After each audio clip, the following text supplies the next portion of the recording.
have a kind of a full agenda to get through.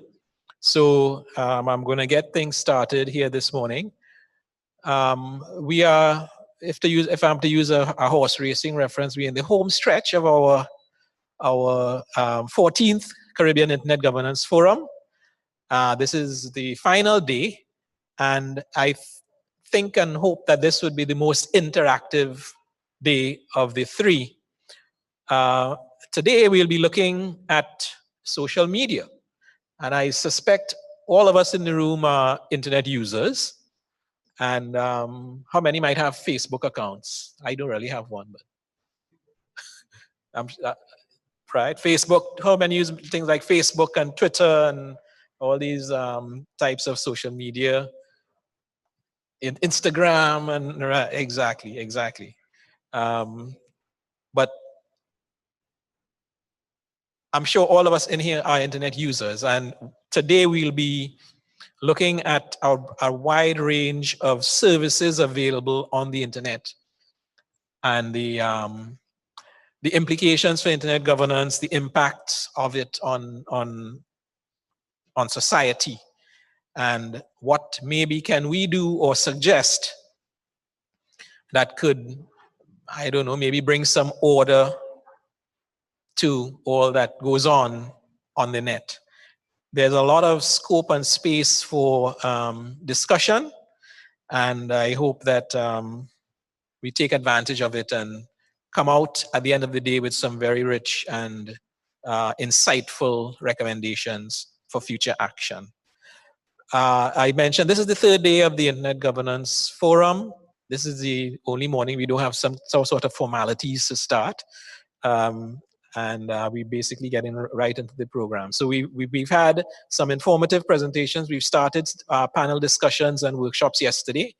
I was pleased with the responses we got from the attendees during the workshop yesterday evening.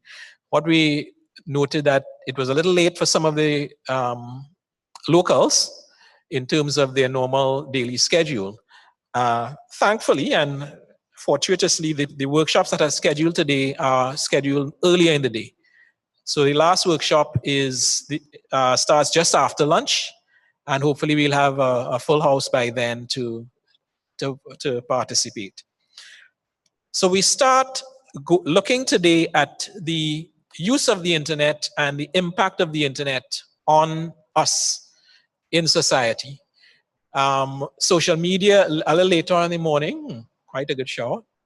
A little later on in the morning, we'll be looking at social media and discussing the impacts of that as well. But to begin today, we're taking a slightly different tack on the issue of internet use. We normally look at things like, okay, how do we make it more efficient from a technical point of view? What are some of the policies that we need to implement and so on? But we'll start off with a very interesting presentation by my colleague from the CTU Secretariat, Ms. Michelle Garcia. She is our communications specialist at the Secretariat. She's been there since January of 2017. And her job is to provide us with efficient and effective communications. And those who relate to the CTU would probably find that we've been more visible and in the news over the last year or so. And that would be Michelle's doing. So she's a professional in the area of corporate communications and also has experience in public relations and international relations, primarily with international organizations. So in fact, prior to joining CTU, she led the communications unit at the Association of Caribbean States, where she would have worked closely with key government and ministry counterparts in embassies and international organizations, as well as media personnel on a regional and global scale. So Michelle's perspective on the issue is from the human side. She's going to give us a perspective of the impact of technology on human behavior. How many of us feel, well, almost naked without your phone or your iPad or your laptop? You know, if you don't have it, you have to run back to get it, or your smartwatch and all these kinds of things. What really has been the impact of that? How is that changing the way we go through our daily life? And I would like to invite Michelle to come forward now and give us this perspective on technology's impact, and hopefully we'll generate some interesting discussion. Please welcome Michelle.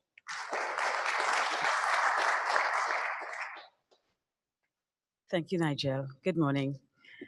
And my colleague said it perfectly. How many of us feel naked without our smartphones, without our laptops? And I have left home without my phone already and driven back home just to get my smartphone, because I didn't know how I'd be able to function throughout the day. So I'm preaching to myself this morning.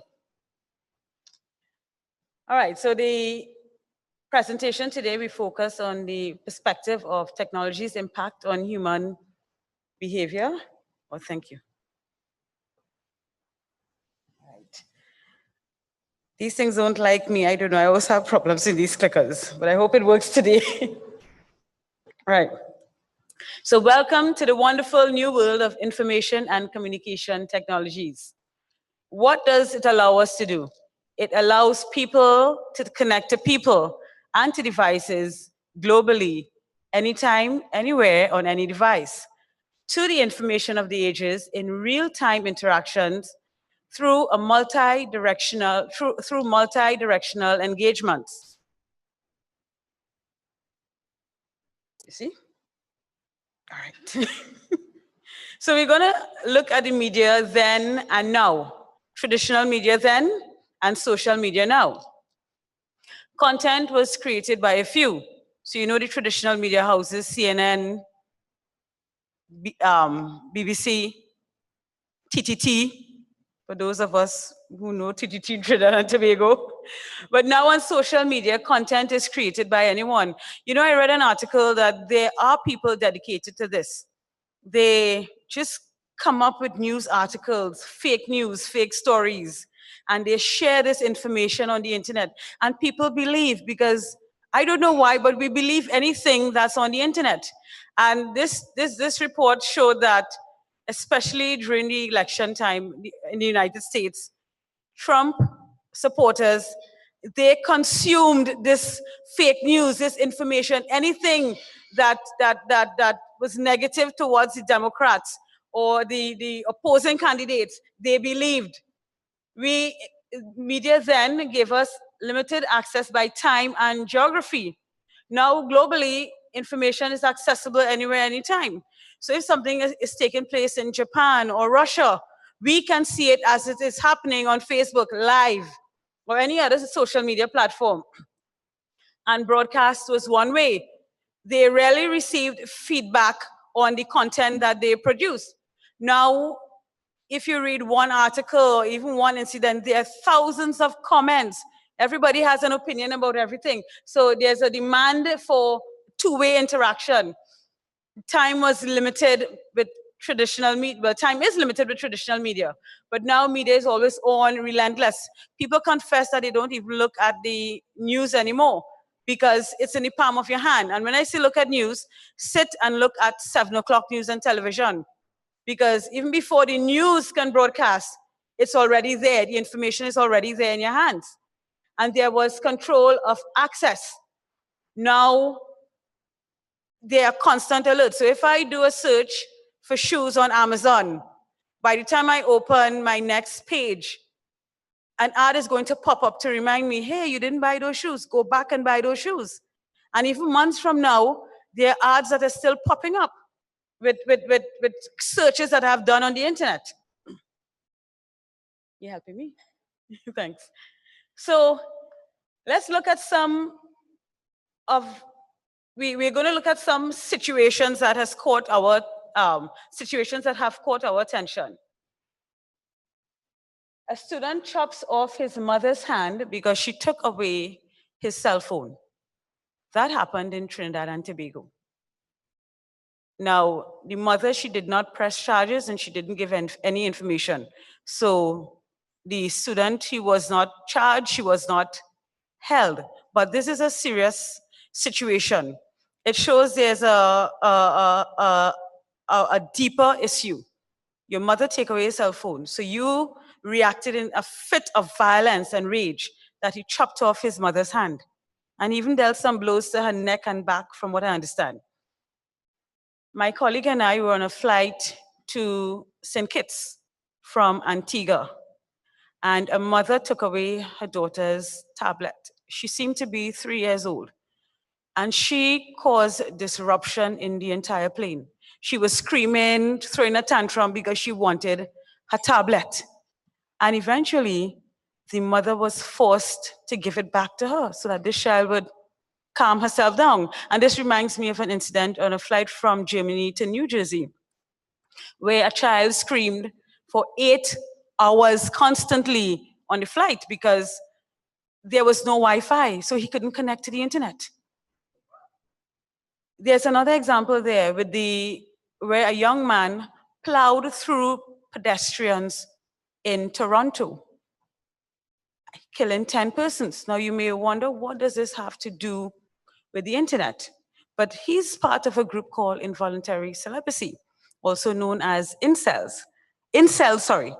And the term is used to describe people who believe that they have no possibility of finding a partner to get love.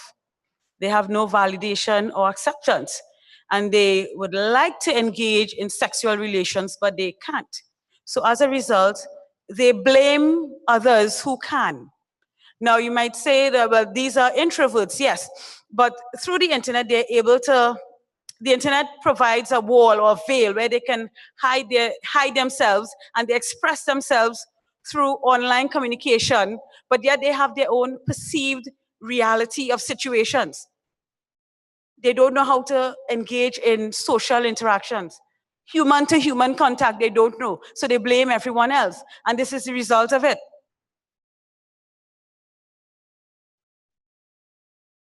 Now, maybe I started with some morbid examples, but you know, there are benefits to ICT, which are many.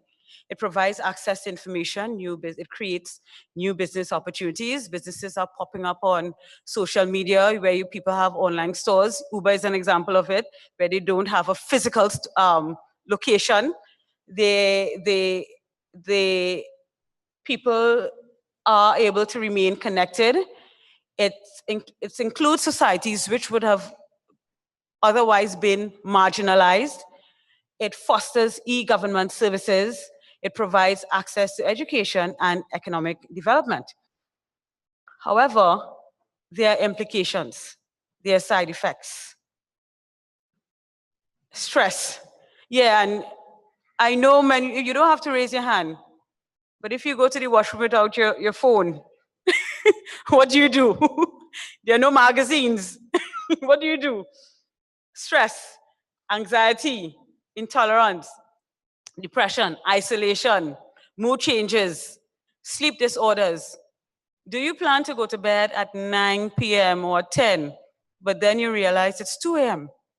because you've been browsing okay, confession is good for the soul. You've been browsing through Facebook, social media, and one thing leads to another. So you read one article, and then at the bottom of that article, there are other interesting articles that catches your interest, and you click, and before you know it, it's 3 o'clock. Functional impairment.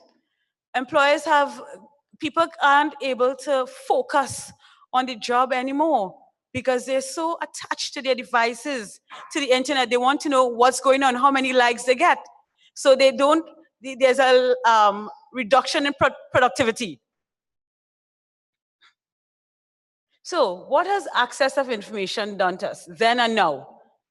Before, it was complicated and specialized. I don't know if you remember the time when we used to go to the library, when we had the stack of encyclopedias, when you had to use journals as reference material. Now it's simple and unified. Young people, because I asked, under the age of 20, they don't read newspaper articles. Anything that is longer than one paragraph containing 4 sentences, they don't read. They want their information short, concise, and in images. So 140 characters, that's ideal for this new upcoming generation. Limited subject matters back then. I remember how painful it was to do projects. Where are you finding this information? But now we're in the information of ages. Everything is accessible. Anything you want to know is out there. And the effort required to access and process and consume information back then, it was painful, time-consuming, and painstaking. Now there's ease of access, and processing and use of information is much simpler. Now, with the changes in access of information, there's instant gratification, and there's a study which shows that dopamine, excessive use of internet causes dopamine to flow in your brain. Now, this is linked to drug users, where the dopamine, it causes dopamine. The excessive use of anything causes dopamine. So there's a relationship between excessive use of internet and drug users. And as a result, addiction follows. Now, we decided to look at definitions for addiction. Then, according to Webster Dictionary, although I shouldn't say then, but if you look at the Webster Dictionary online, the definition is compulsive need for and use of habit-forming substance characterized by tolerance and by well-defined physiological symptoms upon withdrawal. Now, this definition has been expanded. According to the American Society of Addiction, it's a chronic brain disorder. And if you look at dictionary.com, it's a state of being enslaved to a habit or practice or to something that is psychologically or physically habit-forming. Thank you, Gary. Now, what is internet addiction disorder? So that definition was expanded and now includes internet addiction disorder. But I must say, even though it's a new phenomenon, internet addiction disorder has not yet been classified in the medical literature as an established mental disorder. And so it is not yet listed in the well-known diagnostic and statistical manual of mental disorders. But according to the definition, it is described as an impulse control disorder, which does not involve use of an intoxicating drug and is very similar to pathological gambling. Now, it's divided into separate categories because gender influences the type of applications and underlying reasons for internet addiction. Men tend to seek out dominance and sexual fantasies online, while women seek out close friendships, romantic partners, and prefer anonymous communication in which they hide their appearance. Men are more likely to become addicted to online games, cyber porn, and online gambling, while women are more likely to become addicted to sexting, social media, eBay, Amazon, online shopping. So as we see here, it's a broad area because there are cases where men in countries like Korea, they died of exhaustion after 3 days of constantly playing online games. In social networking, now, apart from gender, we need to look at age groups because there's Facebook for myself and older, but there's a different generation below 20. They don't use Facebook. They use Instagram. They use Snapchat. Now, I had Snapchat on my phone and I just deleted it because to me, it doesn't make sense. To me, it promotes a culture of selfieism. You just post pictures of yourself and there's no meaning in that to me, but to another generation, that's the type of content they need. And Snapchat also allows you to enhance your photos, so creating a different reality. You know, sometimes you see people posting photos of themselves with enhanced eyes, with a halo. You don't know what people look like anymore. And then filters. So when you see people in person, you don't recognize them anymore. So that's the nature of Snapchat. at Instagram. And then, well, cybersexual pornography, mostly men, adult men, young adults, and even boys. Shopping, well, we are guilty. Gambling, and when I say we, I mean women. Gambling, mainly men, and general surfing. So if you look at the age group 25 and over, they spend time aimlessly just browsing the internet.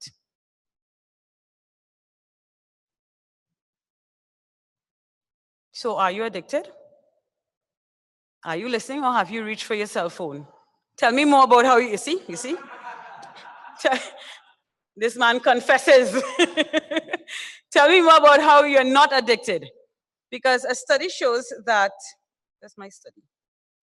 A study shows that, according to a research firm called D-Scout, the typical cell phone user touches his or her phone 2,617 times every day. But however, for extreme cell phone users, meaning the top 10%, they touch their phones more than 5,400 times per day. Now, some data is missing just now. Oh, I'm not seeing it on the screen, it's here. According to Cyber Psychology, Behavior and Social Networking Journal of 2014, this research was done by the University of Hong Kong. Now, the reason why I use this data, because it's global. There were 89,000 participants and over 31 countries. I found other data, but the focus group was United States of America, Korea, China, but this research is global. So according to this study, 6% of the world population is addicted to the internet. Now there are 7, you may say that's not high, but there are 7 billion people in the world, and which means that 420 million persons are addicted to the internet. And according to the study, personally, I believe that these figures are higher. It's 39% of the world population has access to the internet. I believe it's higher. And I believe that 6% of the population, I think it's even higher than that, because sometimes people don't confess. They tend to hide about their internet usage because they don't want to admit that they have an issue, a problem. There are costs. There are costs to using, well, I shouldn't say using the internet, but to technology. There are side effects. If you look at your health, because if you spend countless hours a day in front of your device, there are health effects. Some people, their waistlines expands. Sometimes you become stressed. There's a loss of social skills. We are losing the art of communication. And my generation is the last generation that played outside. But it's the first generation to embrace to understand and embrace social media. But what about the generation after me? And what about this new generation? Where they don't, I see parents, they pay for their children to play. Playing with your friends or your neighbors, that has become a thing of the past. What about how you communicate? You ventilate on Facebook. If there's a situation, you ventilate, and then you get the public's opinion.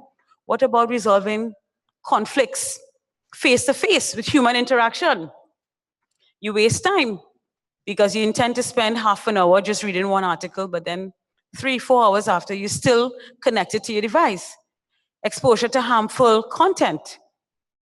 And especially if young persons are not monitored, they see content that shapes their perception of reality. You intend to spend loss of written language skills, where the younger generation, they're learning to communicate in 140 characters. And or especially even if the language, the words are abbreviated. So SMH, and I thought I was youngish, but then I realized that I had to learn a new language. DM, I didn't know what certain things meant. So this is the new language skills. You communicate with emojis. Fake news. Really? How much time? Fake news, alternative facts. Well, we all know about fake news. Now, internet addiction, is it a government policy, organizational, or personal responsibility? We have to weigh the balance of interests. So we're going to look at certain case studies. Go back. South Korea. They realized that there was an issue. There's a problem with their younger generation. So they're the first in the world to develop a national policy on internet addiction. They established specific laws and systems. They established an evaluation scale for internet addiction. They implemented counseling programs and treatment linked to hospital care. In France, there is early education in schools. And I like this model where you target the younger generation and you teach them otherwise. In the United States, internet gaming addiction is now listed in Section 3 of the Diagnostic and Statistical Manual of Mental Disorders. Although internet addiction disorder is not listed, but internet gaming addiction is listed. In China, there's inpatient care with internet fasting camps. There are about 250 boot camps. In Japan, there are internet fasting camps. In Australia, first they established the first inpatient adolescent treatment program. And in Italy, they also have inpatient centers in Milan and Rome, So what are we doing in the Caribbean? We need to create policy, because we're probably saying it doesn't affect us immediately, but you don't realize to what extent it does. So that is why the CTU has taken organizational responsibility, and we are committed to raising public awareness and educating on internet addiction and social ills of technology. We promote 21st century government. Because with 21st century government, services will become faster, cheaper, more efficient, but to what cost? So that is why we create a balance of interest, and we need to let parents, policymakers, children know about the ills of technology and internet addiction. Now, you need to take personal responsibility. So you need to educate yourselves about this and create public awareness in your own circles and establish rules for your children. They need to engage in extracurricular activities. As I said, parents are now paying for children to play. No devices at mealtime. All devices should be off at least 1 hour before bedtime, and there should be no devices in bed. And for yourselves, because Secretary General mentioned 2 days ago that a woman confessed that social media destroyed her marriage. So you need to disconnect. It requires discipline. You speak to colleagues face to face, because we're losing that sense of human interaction. Place phones in another room during bedtime. And if none of these work, there's an antidote. Now, we need to foster human interaction. So according to Robert G. Thompson, the simple truth is that technology is still a poor substitute for human interaction. This restaurant has an app that allows you to download Parmesan cheese from the cloud. I don't mind having a waiter come in and grate my Parmesan cheese. We need to maintain, you see interviews now. What are your skills? Apart from 400 friends on Facebook.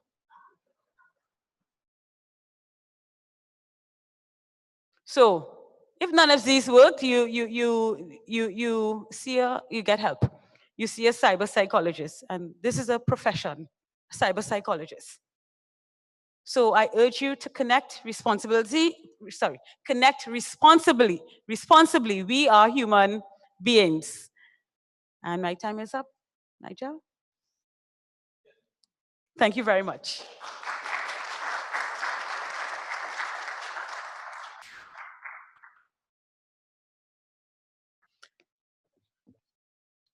So Michelle has gotten us off to a good start in terms of thinking of some of the effects and maybe some of the remedial actions or policy actions we can take.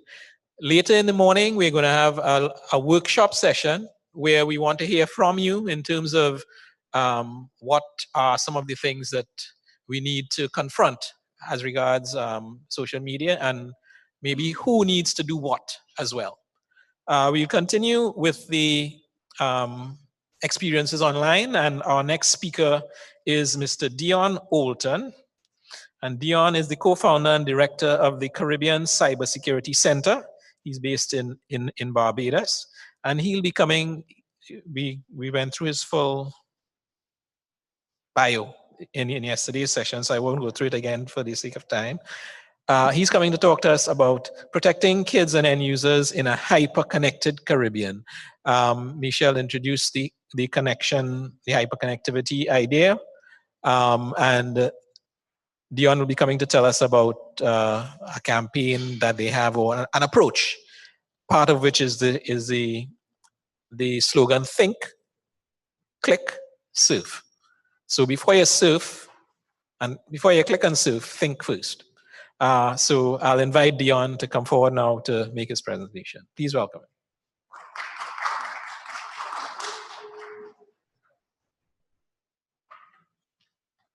Good morning, everyone. Good morning. Okay, great presentation, Michelle. Great introduction to what we're going to talk about. We're going to look at the protection of our kids and citizens in this hyper-connected Caribbean. Now, Michelle only mentioned probably one device that we are connected to, but I'm sure everybody has 2 or 3, right? We have our cell phone or 2. We have our laptops, the iPads, the Kindles, and we have a smart TV. So we are hyper-connected. And Michelle is right about saying, if I forgot my phone, a day without my phone is a horrible day, because everything is on my phone. My contacts, we don't call people by numbers. So if you don't have your phone, how are you going to contact anyone? We call by name, Valini, click and dial Valini, right? Gary, and dial Gary. So I don't know Valini's number, I know Gary's number, I don't know Michelle's number, I know anybody's number. But I call by name. So you can see the dependence that we've placed on the technology and the need for it in our hands at all times. So we are at a point now in this space where we have a lot of power in our hands, we have a lot of access to power of the internet, and Think Click Surf was conceptualized about 5 years ago. So I think we are innovators in this space. We are really ahead of the curve. This was launched in Curacao in 3 languages, in English, Dutch, and Papiamento. And this program's genesis is out of recognizing from our technical work. So you see there, Dion Olton, CH, so I'm a certified ethical hacker. I like to consider myself as a retired hacker these days. And I use my skills to help organizations, help kids, citizens, to understand the benefits of the internet, but also how to deal with the negatives, because the negatives are real. Michelle mentioned quite a few of them. Won't go back there, but I thought her presentation was a great intro for the stuff that I'm going to talk about and how we can actually help. So having recognized from the technical side of what we do, how we can help corporate, enterprise, governments, we also recognize if we can help all of these companies move forward. Is it on? Is it on? Right, got it. If we can help all these companies move forward, what about our kids? What about the elderly? What about the disabled? And the internet is and giving access to the internet to our kids is a great tool. It keeps them at home, so we think our kids are safe, right? They're at home, they're in their bedrooms, locked away, and it's like a Ferrari, that brand spanking new red Ferrari, and we give them the keys to drive this Ferrari. But do we teach them how to drive? No. We don't show them how to identify the risk and the threats that come knocking at our door 365 days of a year. And then our kids, or even us, become victims. So if we just look a bit at the internet usage stats for Suriname alone, we see estimated population at December 31st last year is just over 568,000. And internet penetration is about 60%. Oh, let's see. Good. And Suriname has about 310,000. Say with me, 310,000 Facebook users, right? Suriname has more Facebook users than we have people in Barbados who are going to vote a day from now. That's phenomenal, right? That's a big number. When you look at the penetration, that's a big number. So when you look at the risk that were identified before by Michelle, you can see that this could potentially be a big problem for Suriname from several different perspectives.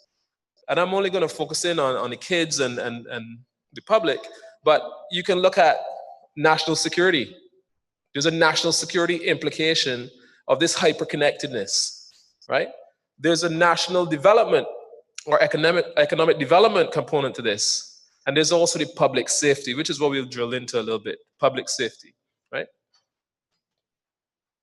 So, as I said, the Think, Click, Surf campaign was created back in 2013. In 2018 is where we put things on steroids. We're going to be that red car you saw. We're going to be driving that red car. So we built the car, right? It has an engine, it has tires, has a brand new paint job, and now we're going to get in that car and drive it all across the Caribbean. And the mission, or the objective first, is to educate and empower Caribbean youth. So our mission is not just to create content for Barbados or St. Lucia or just English content. We're going to create Caribbean content, right? That's why we chose those colors, red, yellow, green. That symbolizes and that means something to us in terms of our teaching. In Barbados, when we were growing up, we used to play this game, red light, green light, 1, 2, 3. Anybody knows that? Red light, green light. So we're going to play on a lot of the teachings, Caribbean teachings, within our content and deliver it across the entire Caribbean, right? English, Dutch, and we're also going to be looking at French content as well. So the objective is to educate and empower Caribbean youth and citizens to safely and responsibly take advantage of the positives of the internet and reduce their possibility of exploitation. It'll help there, Gary. The clicker is not clicking. So, our campaign has some clear objectives. The first thing we're going to focus on is awareness. Awareness is key. About 3 years ago, the Commonwealth came to the region and did a needs assessment on, I think it was 5 islands, Trinidad, Grenada, Barbados included, 5 islands, and there were 16 top tasks that the Commonwealth came up with, and in the top 3 was awareness, okay? Awareness, awareness, awareness. Awareness is one of the biggest areas that we can move this whole agenda forward, right? So we're going to make the audience, which will be the Caribbean community, aware of the issues. And awareness is the first start. Make people aware of what's going on. And then we're going to hope that with the awareness, there becomes education, where we present the age-appropriate content. So the content that we're going to produce, we're going to be going into schools. So primary schools, the content for primary school kids is different to the content we go to with secondary schools. And if you're going to talk to corporations and governments, different content, right? And then obviously once you've hit those 2 first buttons, awareness, education, then we would hope, well, our objective is the knowledge received is going to impart in a change in behavior. We now know what phishing is, we know what responsible use of the internet is, and then that will shape the way how we behave going forward. So our mission, I'll skip this one, but our mission is based on, I'm not going to skip it. Our mission is based on three principles, three foundation principles. Reach, so we're a regional organization. Passion and social responsibility. We will clearly demonstrate the passion and social responsibility for the topics that affect child online protection. And engagement, we're going to be reaching out to, so we're not going to try to do this thing by ourselves, right? We've reached out to the CTU. We're going to be working with the IGF and Nigel. We've reached out to different stakeholders all across the region who have an interest in the area of child online protection, public awareness, and that will be the fuel for our car, right? Just some quick stats. I love Michelle's stats that she gave before, which were global, which were from Japan, I think they were. And you might say, you try to dismiss it, you can't.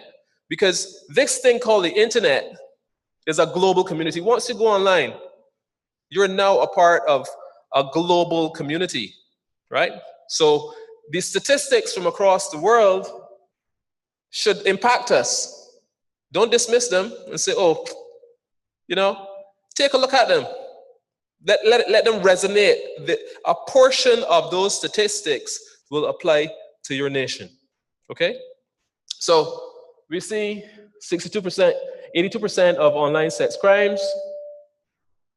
The offender used the victim's social media to gain access to the victims. But the most scary part of what I want you to focus on is the last bullet. There are over 747,000 registered sex offenders in the US alone. And trust me, these guys travel. These guys use the internet. A couple years ago, we were in Belize making presentations across all of Belize, and I've never been so sure about this mission of helping to save our kids than before until then, because while we were presenting, we heard about this American national who was intercepted at Miami, who was destined to Belize. He was intercepted by Interpol, right? And he had just propositioned 2 young girls, their virginity in exchange for a laptop. If that isn't riveting, I don't know what is, right? So we have an opportunity. It's a call to action. We have an opportunity to help save our kids, because this stuff is real.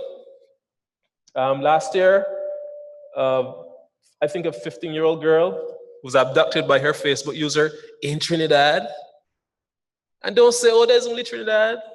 Trinidad is not far away, one.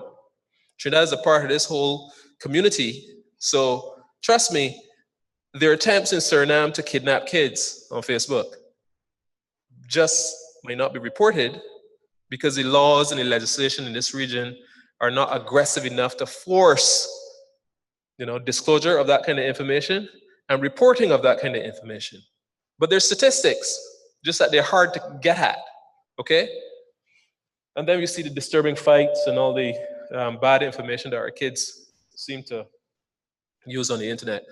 Some of the risky behaviors that we see our kids engaging in, posting personal information, that's number one. And it's also a call to action also for the adults. When we go to Miami, Sawgrass Mall, we take pictures, post them on Facebook. What are you saying? You're saying you are not in your house. You're saying to the criminal element who's watching your profile, your house is empty. While you're shopping in Miami, they'll be shopping in your house because the whole family is gone. And the only thing you might have left behind might have been a dog, right? And trust me, these guys, the fraudsters and criminals, they're smart. So a little dog, feed him a little thing and he's gone. Let him out through the gate and he's gone and the house is open, you know? So we need to be mindful of the things that we post out there, interacting with online strangers. You know, when I was growing up, mom and dad say, hey, don't speak to strangers. When you're walking down the street, when you're walking through town, don't speak to strangers. But our kids are playing online games with strangers. We don't know who our kids are playing games with. Michelle did a great job on this in terms of research, the influences on our kids, sex, substance abuse, obesity, eating disorders, attention deficit disorders, hypertension, sleeping and mood disorders. All these things are affecting our kids. And we have the opportunity through our program, and Michelle mentioned that as well. I think she was checking my slides, huh? But she didn't have this one. Now the internet has this thing called anonymity. We can be anything and anyone we want to be on the internet. This is riveting, yeah? Meet Susan, a 42-year-old man posing as a 15-year-old girl online. And he just reached out to your 13-year-old to make plans in the park. This is real. We can be anything and anyone we want to be online. So think about what kind of risk our kids are placed at when the real bad guys use the same anonymity, right? They're using the internet now to reach to our kids, reach into our homes, reach into our pockets.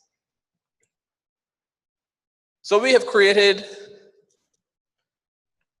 an online portal. And an online portal is just one part of our outreach program. The mission obviously is to keep Caribbean kids safe online. There are different elements of it.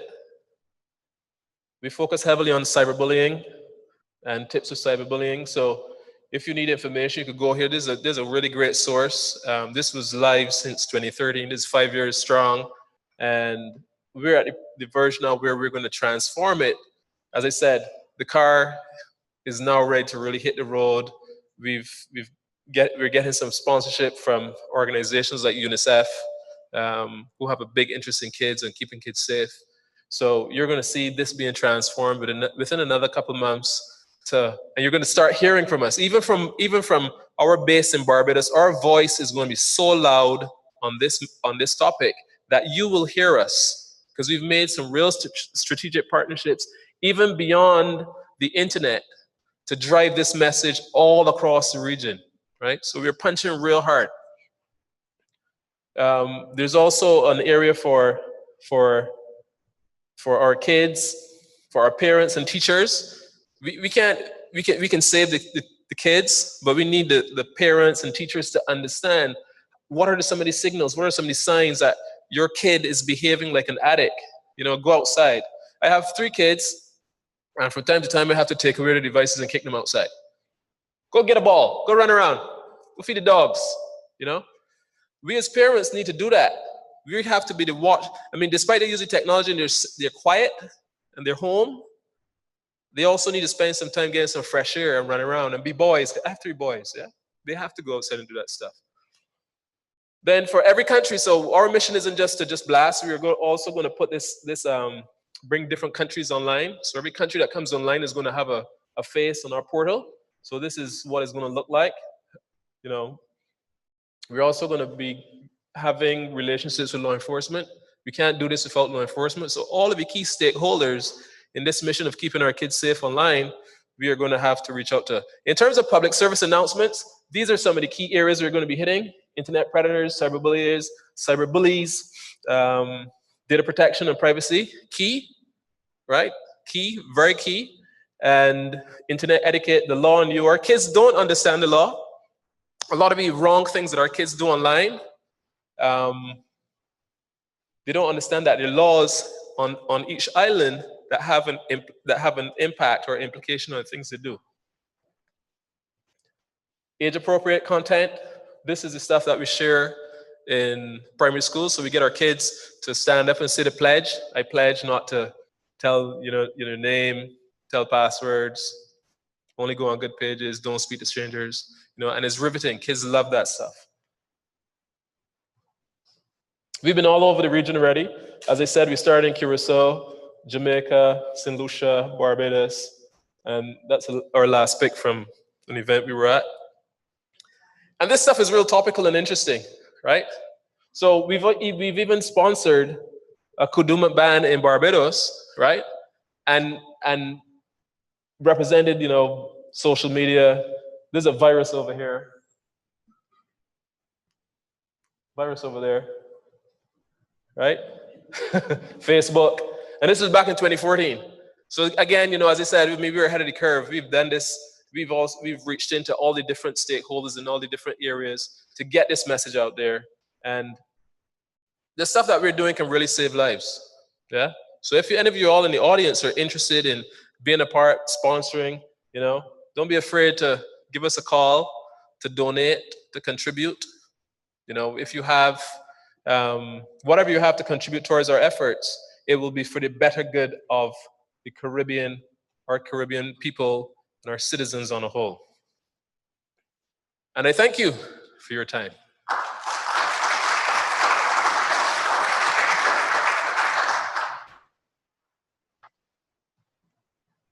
Thank you very much, Dion. I think we'll move right along into this panel discussion on this issue of social media now.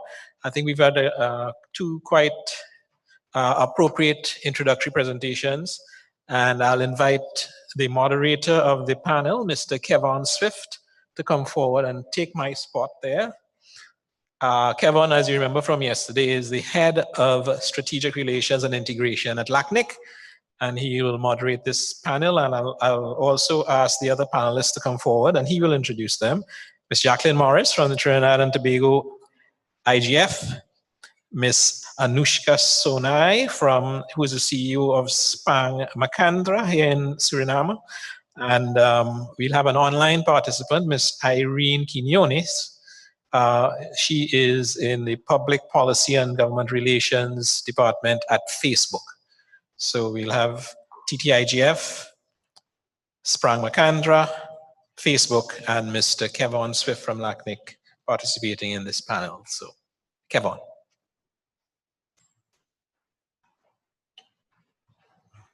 Great, thanks very much, Nigel, and a pleasant good morning to everyone. It wasn't me.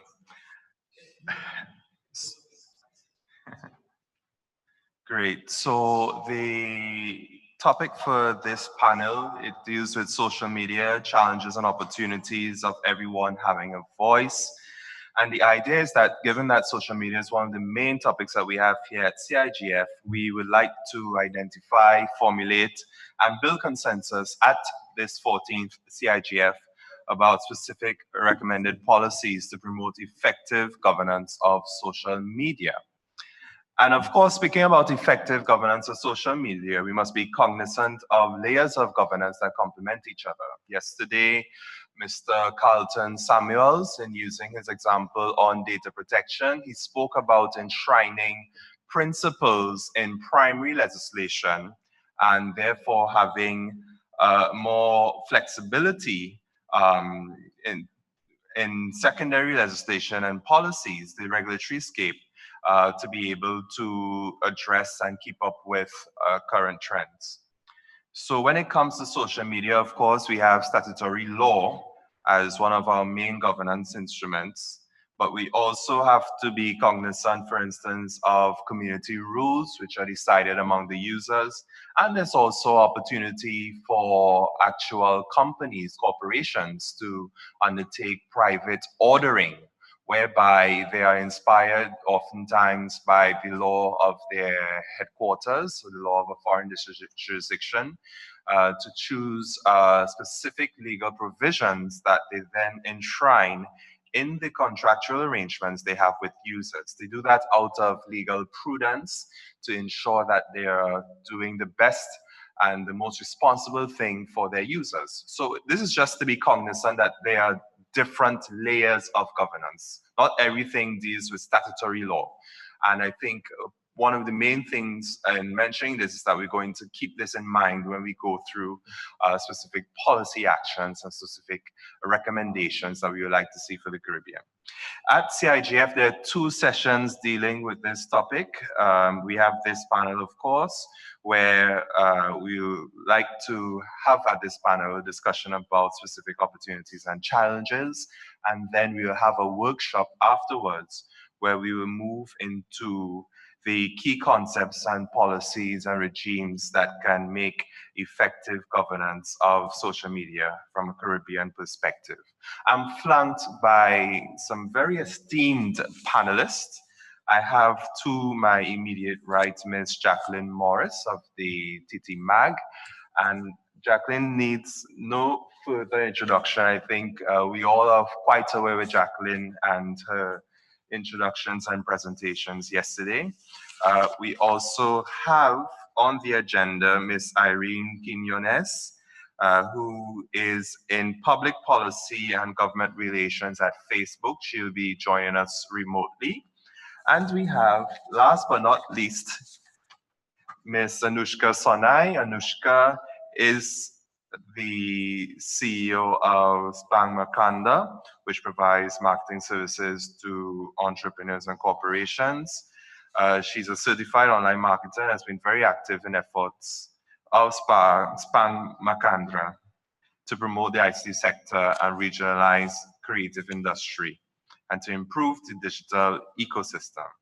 And important detail about Anushka, she's also the co-founder of Cloud Engine and 21Q. She's also a mentor and advisor in business development and has advised several entrepreneurs and startups in how to achieve growth and profitability.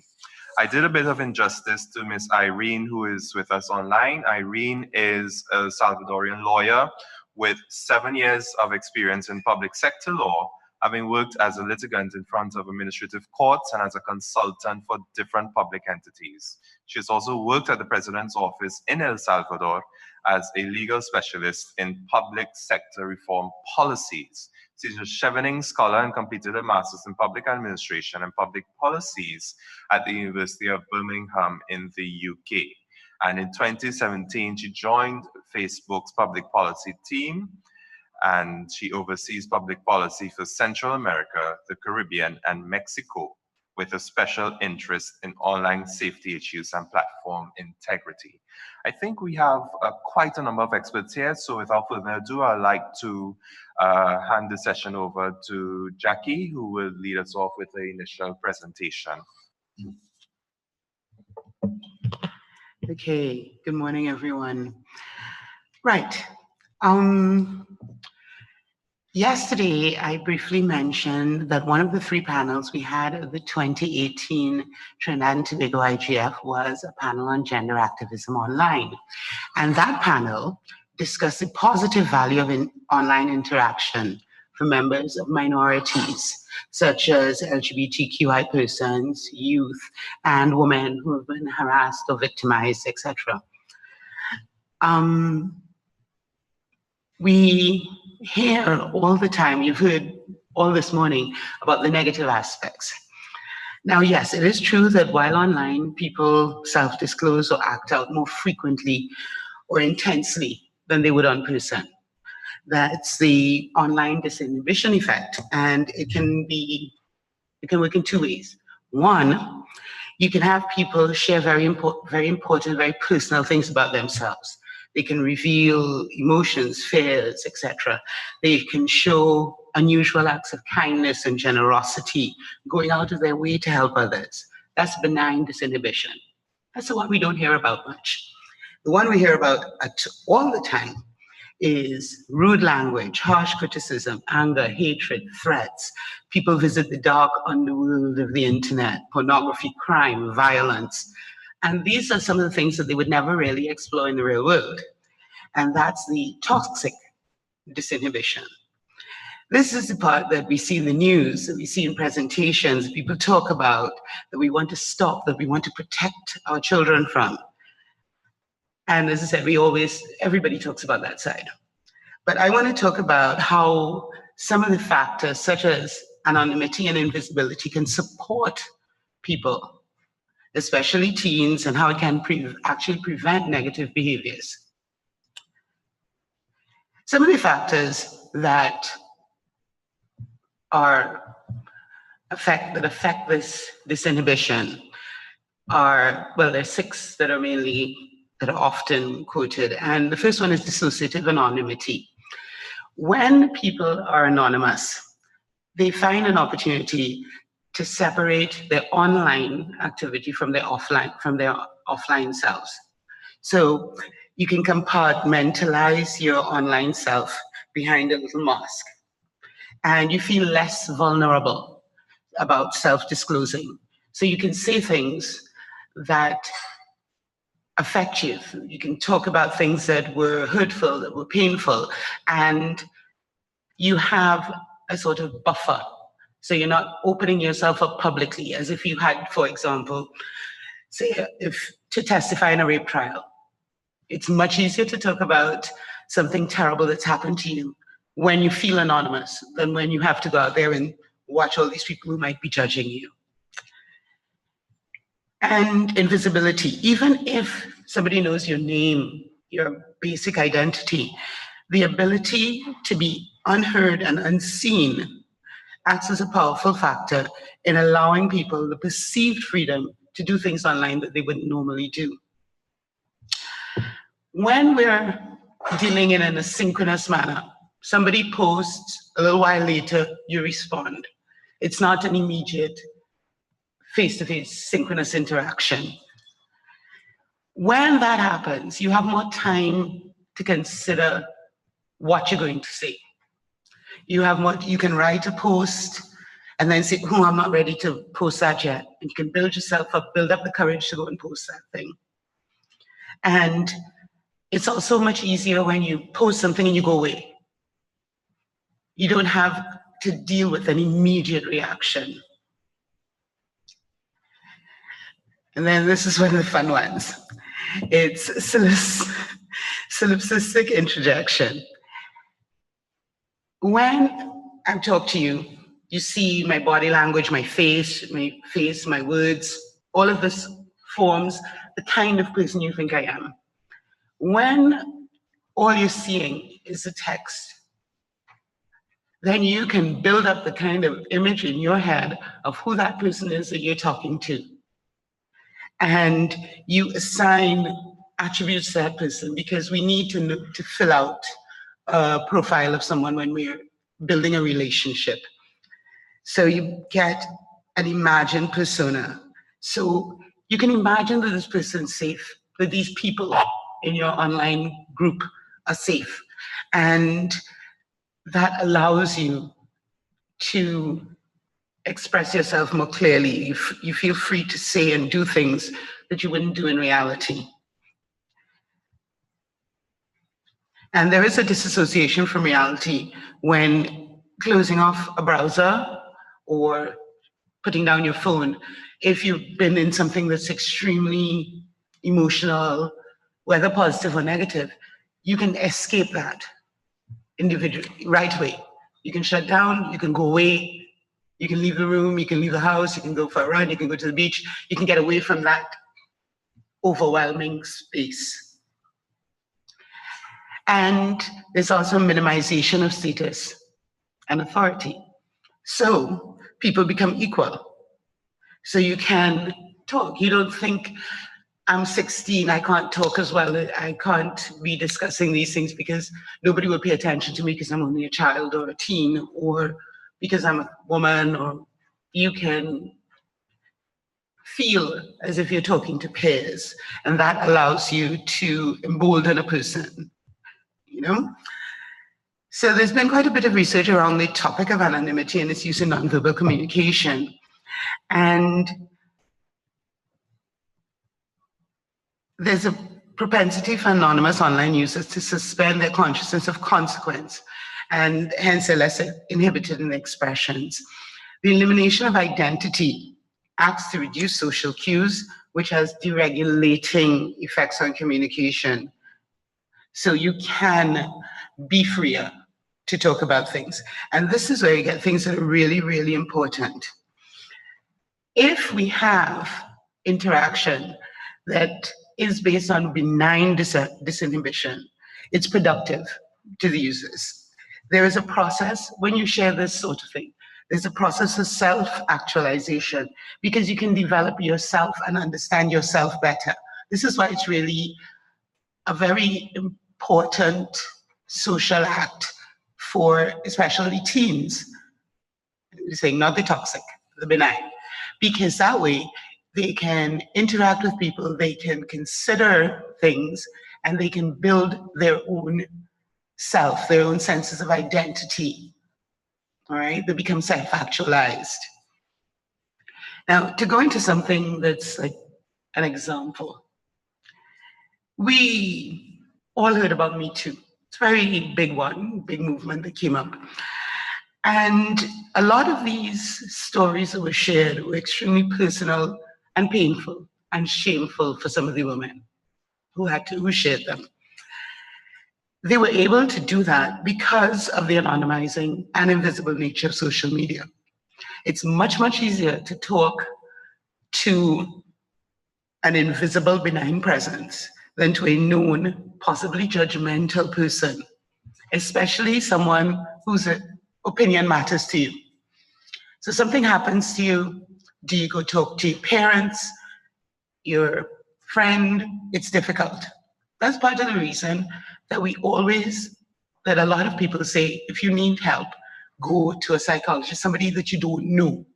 Because it's easier to talk to somebody that you don't really care about, whose reaction you don't care about. Especially when we start talking about LGBTQI teens and adults, because there's some serious consequences to coming out to your parents. You get put out of your house, you get abandoned in all ways, you lose your job. There are many, we live in a very homophobic society in the Caribbean.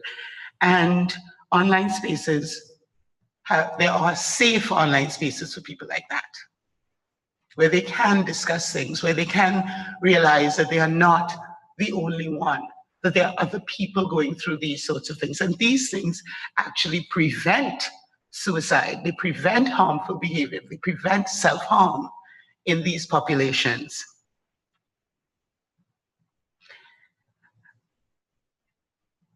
In the 2016 US election, when Donald Trump came up with when the Access Hollywood tape came out, and there was a lot of discussion about sexual harassment and rape and stuff like that. There was a Facebook group that really had started in support of Hillary Clinton, and it was called Pantsuit Nation.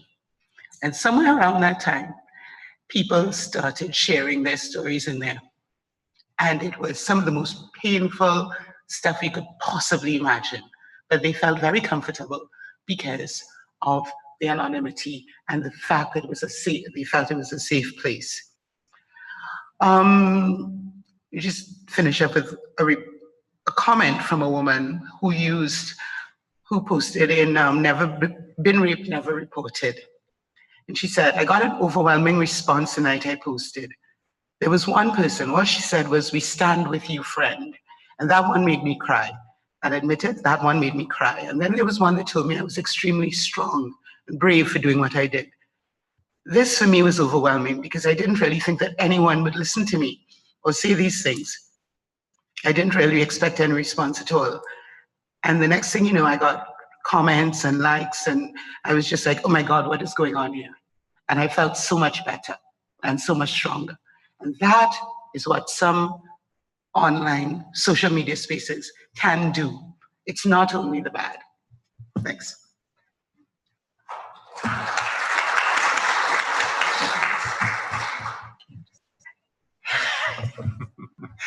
Thank you very much, Jackie. I think Jackie did a wonderful job in contextualizing voice in social media. She also juxtaposed the toxic inhibitions we were speaking about earlier with more of the positive principles that we have, that emphasis on anonymity and visibility to support sociological activities, especially online, testimony in difficult situations, gender activism. I felt it was a really good expose, good introduction to the topic. We would like to move right along, and I'd like to invite Irene, who is online, for her to share her thoughts on the challenges, or more so the opportunities that we have with social media and with everyone having a voice. Irene? Thank you, Kavan. Good morning, everyone. It is such an honor and a pleasure to be in my first IGF, even if remotely. But I'm very honored to be in this all-women panel with these ladies that have an amazing professional career and amazing talent. So to begin with, I'm going to develop 3 points of how we see things at Facebook, which is the good, the bad, and how do we move the conversation forward. So to begin with the good, we think social media is definitely one of the great equalizers when giving everyone a voice. You know, it's low entry barriers, low cost, and maximized reach. You can reach the whole world with just one account in social media. And the contest of ideas is unprecedented.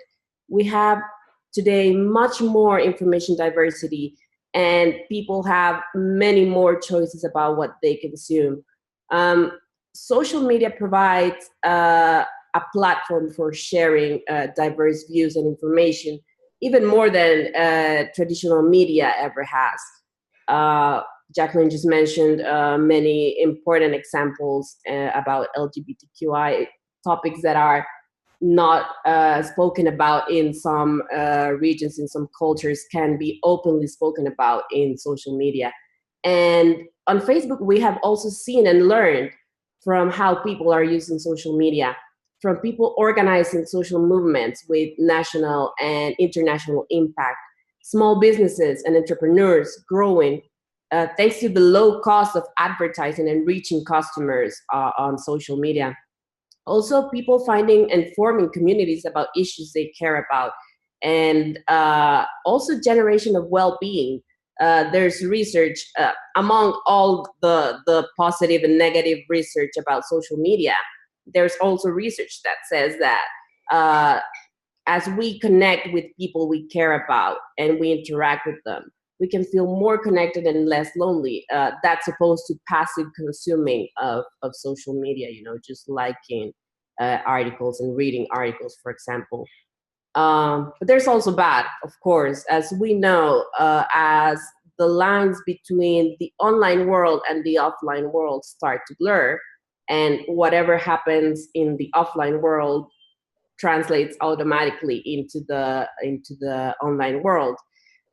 We must be increasingly aware of how social media can do wrong, both in explicit and explicit ways by bad actors, because there will always be bad actors. And what do we see on Facebook? We see hate speech, much more so in conflict zones that are already going through tumultuous times, such as hate speech in Myanmar with the Rohingya Muslims, in Sri Lanka. We see also fake news. We see child pornography. We see non-consensual sharing of sexual imagery, which is known commonly as revenge porn. We see terrorism and inciting to violence. So there's from the Facebook perspective, we acknowledge these issues and we take them very seriously. And of course, we are trying to move the conversation forward. And one of these, and we appreciate these spaces because this is one, this multi-stakeholder framework which you work with. It's a great space to talk about this. So I want to bring here some points of how do we, on how we move the conversation forward. Of course, to begin with the basics, there's still more work to do on internet penetration and closing the digital divide, which is obviously the prerequisite and stepping stone for social media. And although the internet might not be a human right on the same level and category as the right to food, water, or sanitation, as we can live without it, the internet, as Jacqueline just mentioned, can give us access and empowerment to reach and fight for basic rights and fight for people's most personal and basic notions of what being a human being is. Also, a very important point that Facebook really wants to work on and continue moving forward on is transparency and accountability. We recently published our transparency report, which reveals how we're treating content online and content on our platform. So it speaks about how much content people saw that violates our standards, how much content of that we removed, how much content we detected proactively using our technology. So this definitely gives us accountability of how we are managing our self-regulation, our own community norms on the platform. We also published our comprehensive community standards, which explains in much more detail the guidelines we follow to determine what stays in the platform and what's taken down. So that's been a very, very helpful exercise for us to be judged on how we manage conversation online in a more transparent way. So I think also we need to talk about better processes, how we set standards for companies to deal with escalations, to deal with users' claims. And this also needs for us to think about policies outside of Silicon Valley. You know, it's not the same what's happening in the rest of the world than what's happening in California, in Silicon Valley. Also, to talk more about AI and machine learning and content review, of course.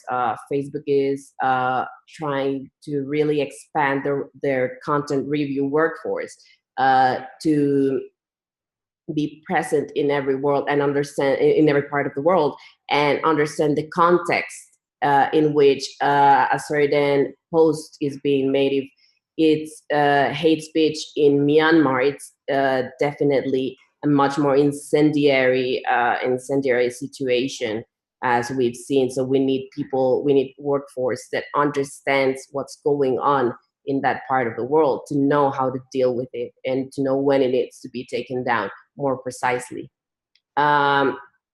Obviously, we need education. Mr. Dion Alton, I won't expand much more on that because our previous presenter, I think, developed that point very well.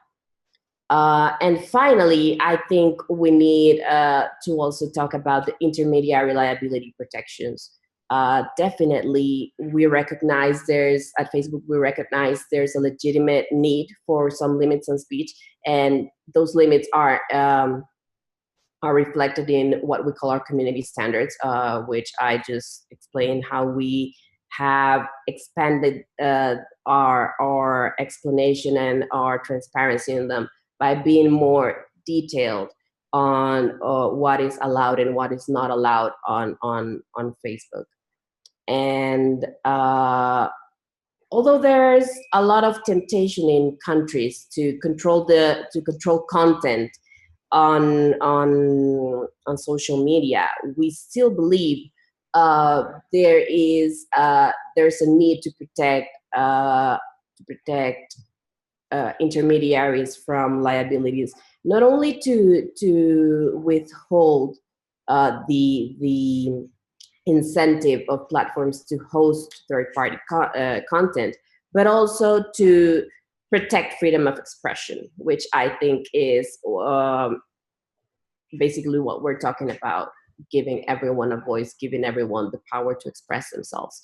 So if we remove intermediary liability protections, or if we overregulate this aspect, there would definitely be an incentive to overblock content.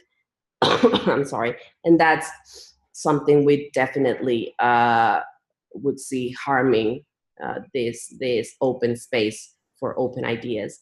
So I'll leave it here, and we really thank you for making us part of this conversation.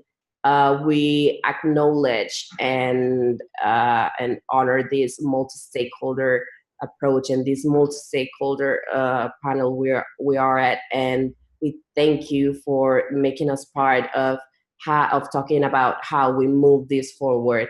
And on Facebook, we are really interested in hearing about you as we try to keep our users' trust and to speak frankly and transparently to them about our efforts.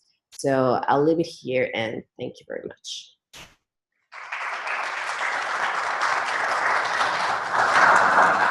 Thank you very much, Irene. I believe Irene managed to succinctly socialize the benefits of social media platforms. She spoke about social media being an equalizer, the low barriers of entry. It's a vehicle for expression, a vehicle for empowerment, the potential to organize social movements.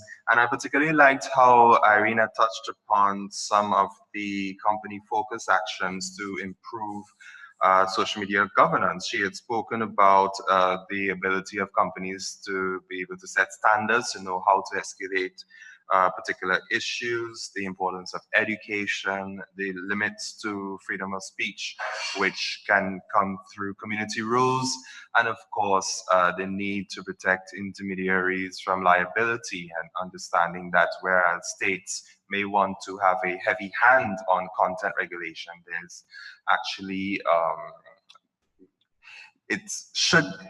that activity in itself, it's something that needs to really come from a community, and there shouldn't be any obligation or any sort of additional task to other actors to enforce what I would describe as probably not well elaborated policy directions. At this point, last but not least, Anushka from Spang Makandra. I always butcher the name of Spang Makandra, although having been on a couple of sessions with Anushka already. But Anushka, please take it away. Thank you, Kavan. Good morning, everyone. Spamakandra, that means join forces.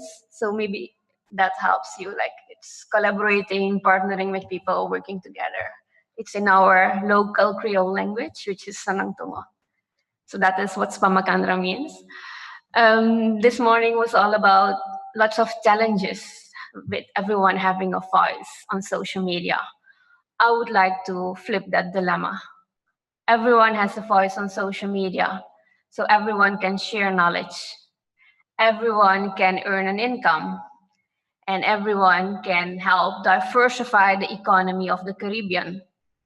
Because if we in the Caribbean want to use all our resources, why not tap into our intellectual resources? So social media, giving everyone a voice, the biggest opportunity I see for the Caribbean and actually for the rest of the world is diversifying our economy. London has done that, China has done it, India has done it. Why not the Caribbean?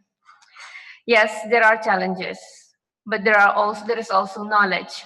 The World Economic Forum speaks about 8 digital skills we have to teach our children. Why not make that as a part of our upbringing? We have children, so we have the responsibility towards them to educate them. Not only to our children, but also to our peers. We have the responsibility towards everyone in our environment to educate them in how to use certain things. If I walk at 11:30 in the night in a certain district or a certain street, which is known for being a ghetto or a place where ladies are being kidnapped, I invite that to myself.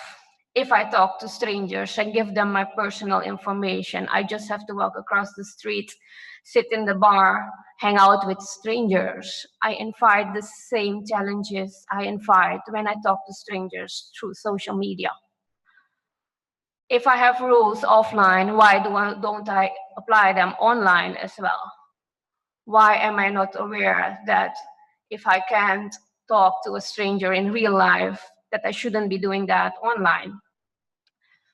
All social media platforms, all of them have rules. All of them have certain platform-specific features, which makes it possible, which makes it safe to be used. Like if I don't accept friend requests from strangers, if I don't publish publicly, then yes, shopping in Sawgrass Mall and telling that only to my close friends is not a threat.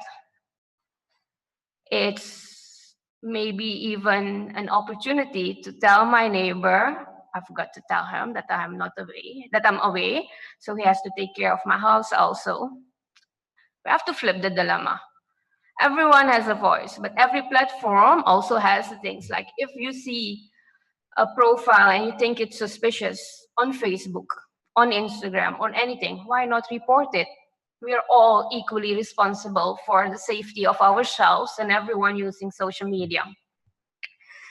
So yes, I know it's easier said than done, but when the first TV was in everyone's living room started to have a TV. It was the one which you had to turn the channel, remember? Sometimes you needed to slap it to get a better signal, but that's when that TV came and local TV stations started producing content or sending videos across their channels, broadcasting news. We all thought the same thing what we are thinking now about social media.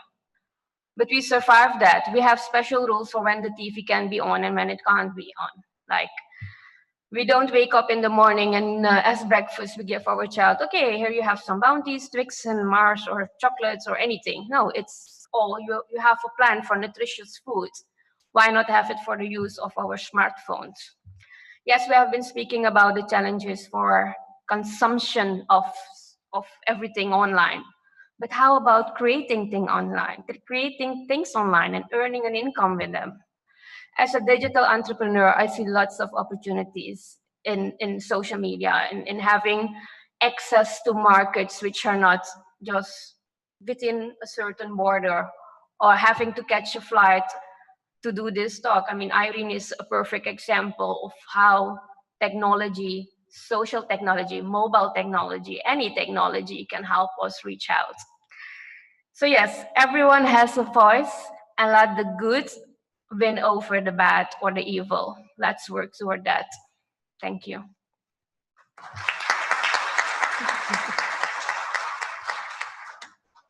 Thank you, Anushka. I really appreciate how you spin those challenges with online and you really put into perspective safety and responsibility through the analogies of some of our behaviors offline and why we should be equally as conscious about doing it online. The example of speaking with strangers in bars, knowing when to turn on and off your TV. I think those are real live, real important lessons that we must keep in mind when it comes to approaching social media.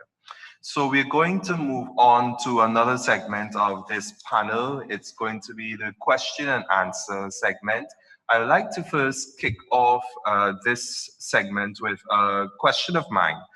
I'm very curious to hear each of your perspectives on what you believe may be some of the nuances, because I don't want to say shortcomings, it seems a bit negative, but what are some of the nuances of looking at social media governance within the Caribbean? So we know the examples from abroad, but what are the nuances in a Caribbean context? And we'll start with Jackie.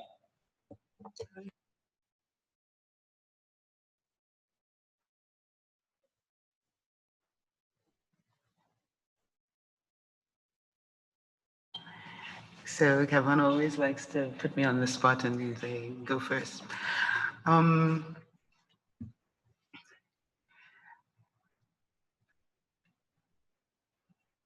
when I consider the Caribbean and social media, we've got to go back to our culture and who we are, the stuff we were talking about yesterday. We are villagers. There's actually a book written about Facebook that was researched in Trinidad and Tobago, where we call it Mako Book, because to Mako is to find out about everybody's information, everybody's personal business, and share it, like you gossip in a village. And they said that basically Facebook was perfect. Social media is perfect for how we are. Unfortunately, the face-to-face village behavior is moderated by certain aspects in the society. We have elders in a village who say, okay, that's enough now. You can't go beyond this. You're becoming a bully. You have to stop now. And that sort of mediation does not exist in social media. Right now, people like Facebook and stuff are trying to do this, but it's kind of weird because they're trying to do it with tools and with software and with rules, and we're trying to do it with regulation and policy and legislation. And none of these things carry the weight of that little old lady on the street who, when she opens her mouth very quietly, everybody shuts up. You know that kind of lady, the one who runs the place. And we need to figure out, I think, a way to get that sort of control, respect, because you only get that control from respect. You don't get that control because there's a law or because somebody's going to beat you. There's a or you're not going to get punished. You're not going to get rewarded. These are not things that do that will force people to connect to a specific type of social behavior that is acceptable. We have bad actors, and on the internet, we say, okay, it's in the Caribbean, but a lot of the people who are interacting with us in the Caribbean aren't from the Caribbean, and they don't believe or follow our cultural mores. So even if we had that, how can we be sure that the Russians who are creating those little fake news things will respond if we say, hey, this is not how we deal with things. This is not how we behave. You think that's nuanced enough? Indeed, Jackie, indeed. I like that reference of the village culture and that respect and authority. I think it's very appropriate.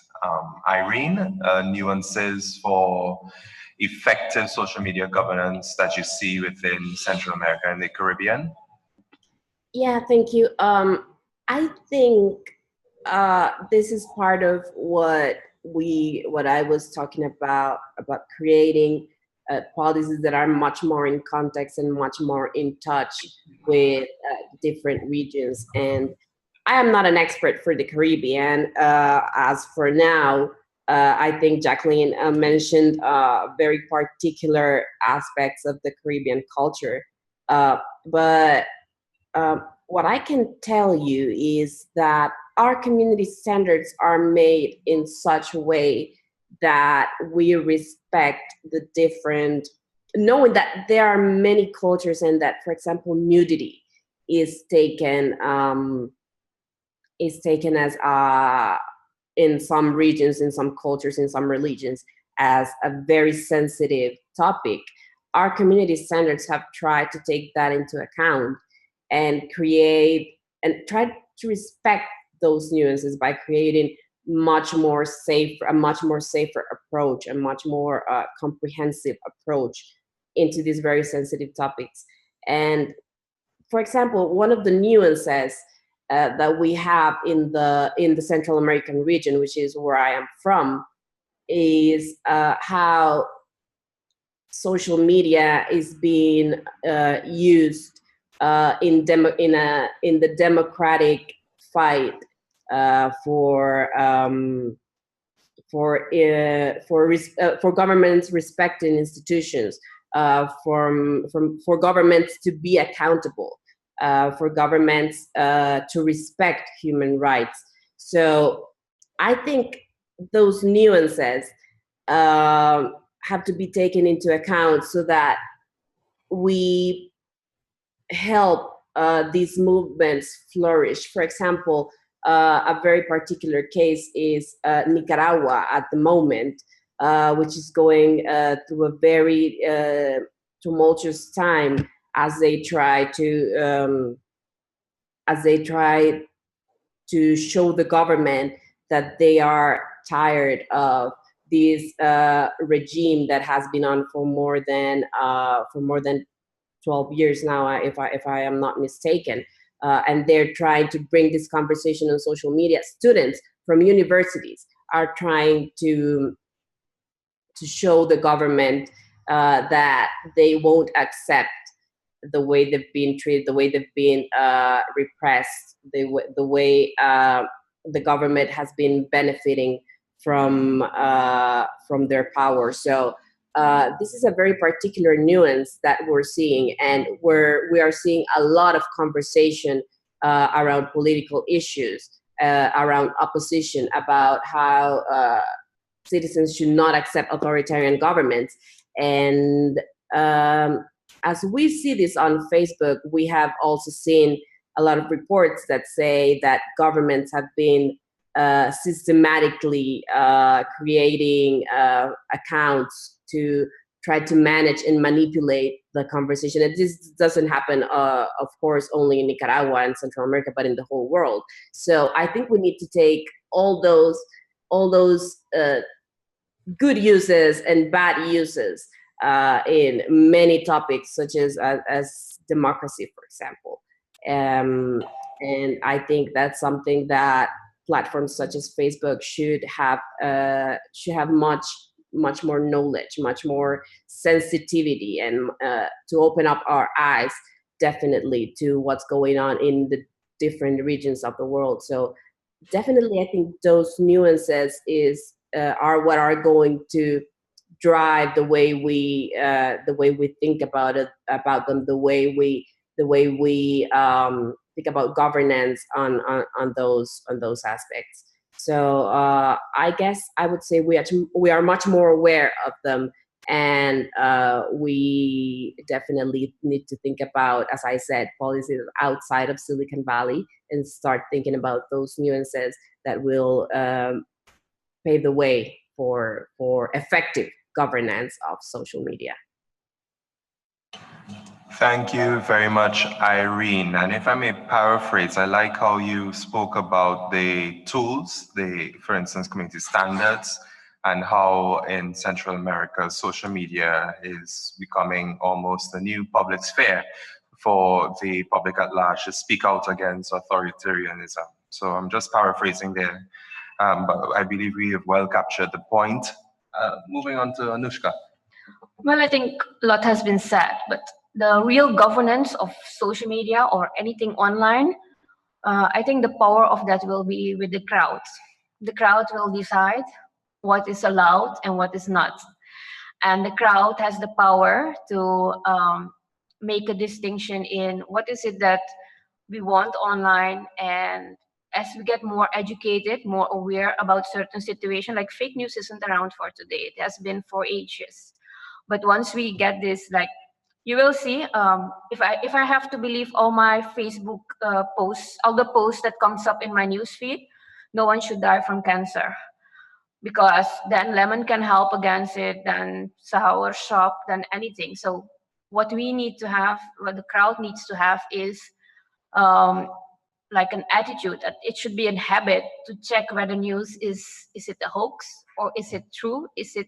So I think the real governance of social media, I think the power of that will be with the crowd, and the crowd has to live up to that standard and govern whatever needs to be governed, aside from public doing their things and platforms like CTU working on it. Thanks, Anushka. Thanks very much for that point about the crowds. I think all of our panelists have touched upon an important governance approach. And Jackie spoke about it as well. It's not just a question of laws and things that come top down from the state, but there's a huge potential from the community, from the crowds, to be able to effectively govern social media. The example of the respected grandmother, the woman that commands authority and respect within a village, the idea that it's really from the people that movements happen to speak out against injustices, and of course the crowds dictating what the preferences are for the users of a particular platform. At this point, I'd like to see, yes, I'm coming to this. Any questions? So please feel free to use the mics within the aisles and indicate who you are and who you'd like to direct your question to.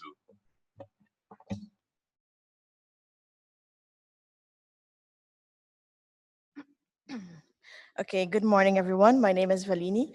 I am from the board of the TAS.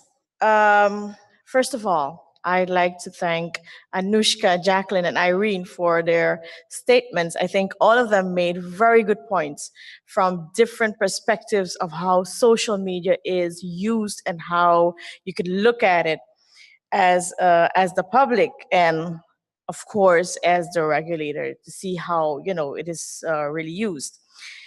First of all, I would like to emphasize what Dion had said. I'm going further on that awareness is key to using social media. When you walk, we've heard this example of walking in a street that may have been proclaimed to be unsafe. You know that it is unsafe.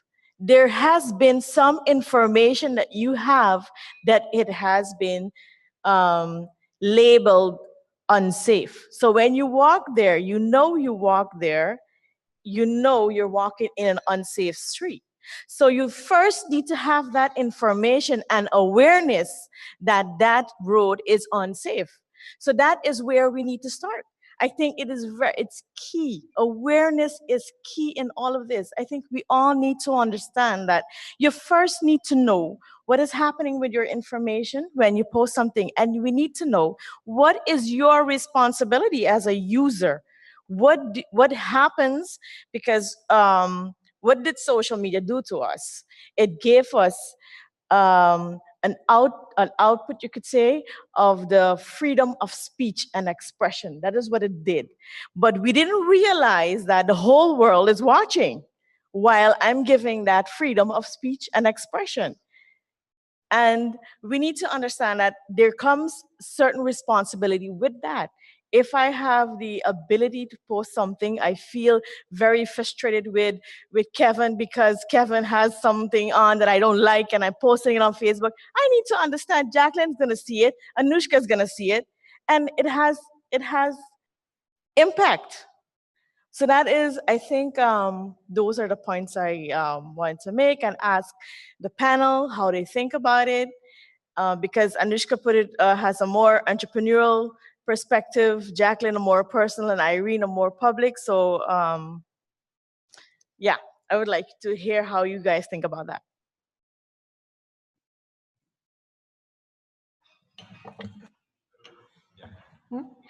Thank you, Falini. Very good resume of what we have spoken about. I think the awareness is a major thing, and we have been working on awareness since, especially with social media, since 2011, like doing every year a social media event where we educate people about everything that has to do with social media. Yearly in the social media day, we send out these messages, but I think also in schools, there has to be a curriculum where we have social technology embedded and teach our children from a very young age what it means to use platforms. We all here use WhatsApp. Nowadays, even in business, if I give someone my business card, they ask me, which one is the WhatsApp number? For business, they will WhatsApp you. But do you know that all the conversation that is happening on WhatsApp is copyrighted, or it is, how do you say it? Eigendom? What's eigendom in English? Property of Facebook. because WhatsApp is Facebook's platform. So we can have a chat, you and I, and speak about, hey, where are we hanging out today, or where are you buying your clothes? And the next thing on Facebook, you will see ads about specific clothes we spoke about in WhatsApp. So yes, it is very important that we are aware of what is happening with the information, and what information are we sharing and how are we sharing it. And are you giving passwords and credit card information on these platforms, or how are you sharing that? Where we should start with the awareness is with yourself, with the people around you, all children in your care or not in your care, everyone you can reach out to, but it starts with us. And we have to go to, what did you do? And we have to go to a national education system in schools and everything. So that's my take on it.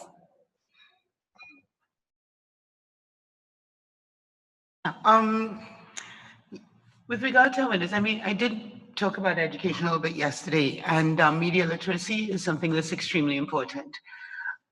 We're barely, honestly, I'm a teacher. I teach at university. I can tell you, literacy is far, far more than the ability to recognize the letters and put them into words. It is the ability to understand what is being said, the sense of it, put it in context. And the media literacy, this is something that we never pay attention to. The thing that people say about, oh, it's on the internet, Michelle was saying, it's on the internet, it must be true. That is because even when we look offline, we do not consider the important things. Who is paying for this material? Where is it coming from? What are the objectives of the people who are creating this study? We cite studies. Who did this study? Is it the people who want to sell you more drugs? Is it people who want to sell you more cornflakes? Why are they doing this study? Is this study biased or not? We don't make those critical, we don't ask those critical questions or do that offline in any way. So how can we expect to do it online? We need to start thinking and stop assuming our education is superficial. So when we talk about education, we need to start talking about a whole different kind of education. And it's not just because we need it for online, but we need it for offline too. We need it to be able to make sensible decisions. If the crowd has a voice, do we want it to have an uneducated, superficial voice that just accepts anything? Or do we want it to have a voice that can make sensible decisions for us now and in the future? Okay, great. Irene, would you like to intervene here? Or? Yeah, I think very important points have been made, and this was a great question. And I would just like to speak about how it is true that we need obviously more education, but also what we have been trying to do at Facebook is giving people more control, more knowledge, more sense about how they create their own experience on Facebook. And this goes through, for example, giving more control over how you decide which data you're gonna share, where you decide which ads you want to be shown, which category of ads you want to be shown or not. And I think this is all part of education. You know, it's not just about creating a profile on social media and, you know, start speaking freely. Of course you can, but you need to know the consequences. And I want to make another point here about how important authenticity is for us at Facebook.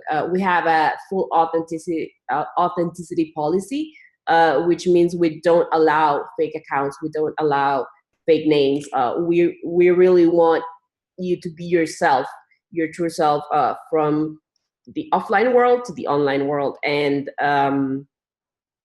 basically what we want to do with this is accountability, so that when you express your opinions, you know that there are consequences, that there will be a consequence if you are not complying with the community standards. There will be consequences if you're bullying, if you're harassing someone.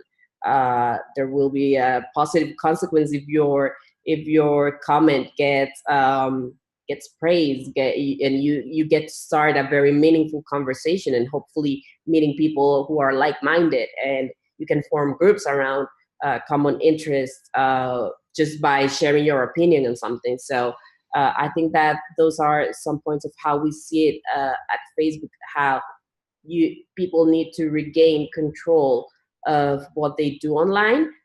We are trying to facilitate these settings, these controls, as you have seen, you may have seen in our recent changes. And as obviously as you know how it goes, with great power comes great responsibility. So I think social media is also responsible for setting that stage where people can be themselves, where people can have amazing experiences, but as well know the consequences of their actions online. Yeah, one teeny quick thing. With regard to this, I would say that in some cases, the teenagers know better than the adults, because Snapchat, part of the reason teens use it, because it's a lot more private. You can only share to your friends, and things supposedly are deleted. So they are concerned about their privacy. That's why they use Snapchat. And that's why they use Instagram stories. Similar situation, disappears after 24 hours. And Instagram is a little more public, but they use Instagram for curated things. They organize themselves and they say, okay, Instagram, this is what I want to show to the world, because they know it's going to the world. But Snapchat, it's fun, it's for your friends. It's not a public situation.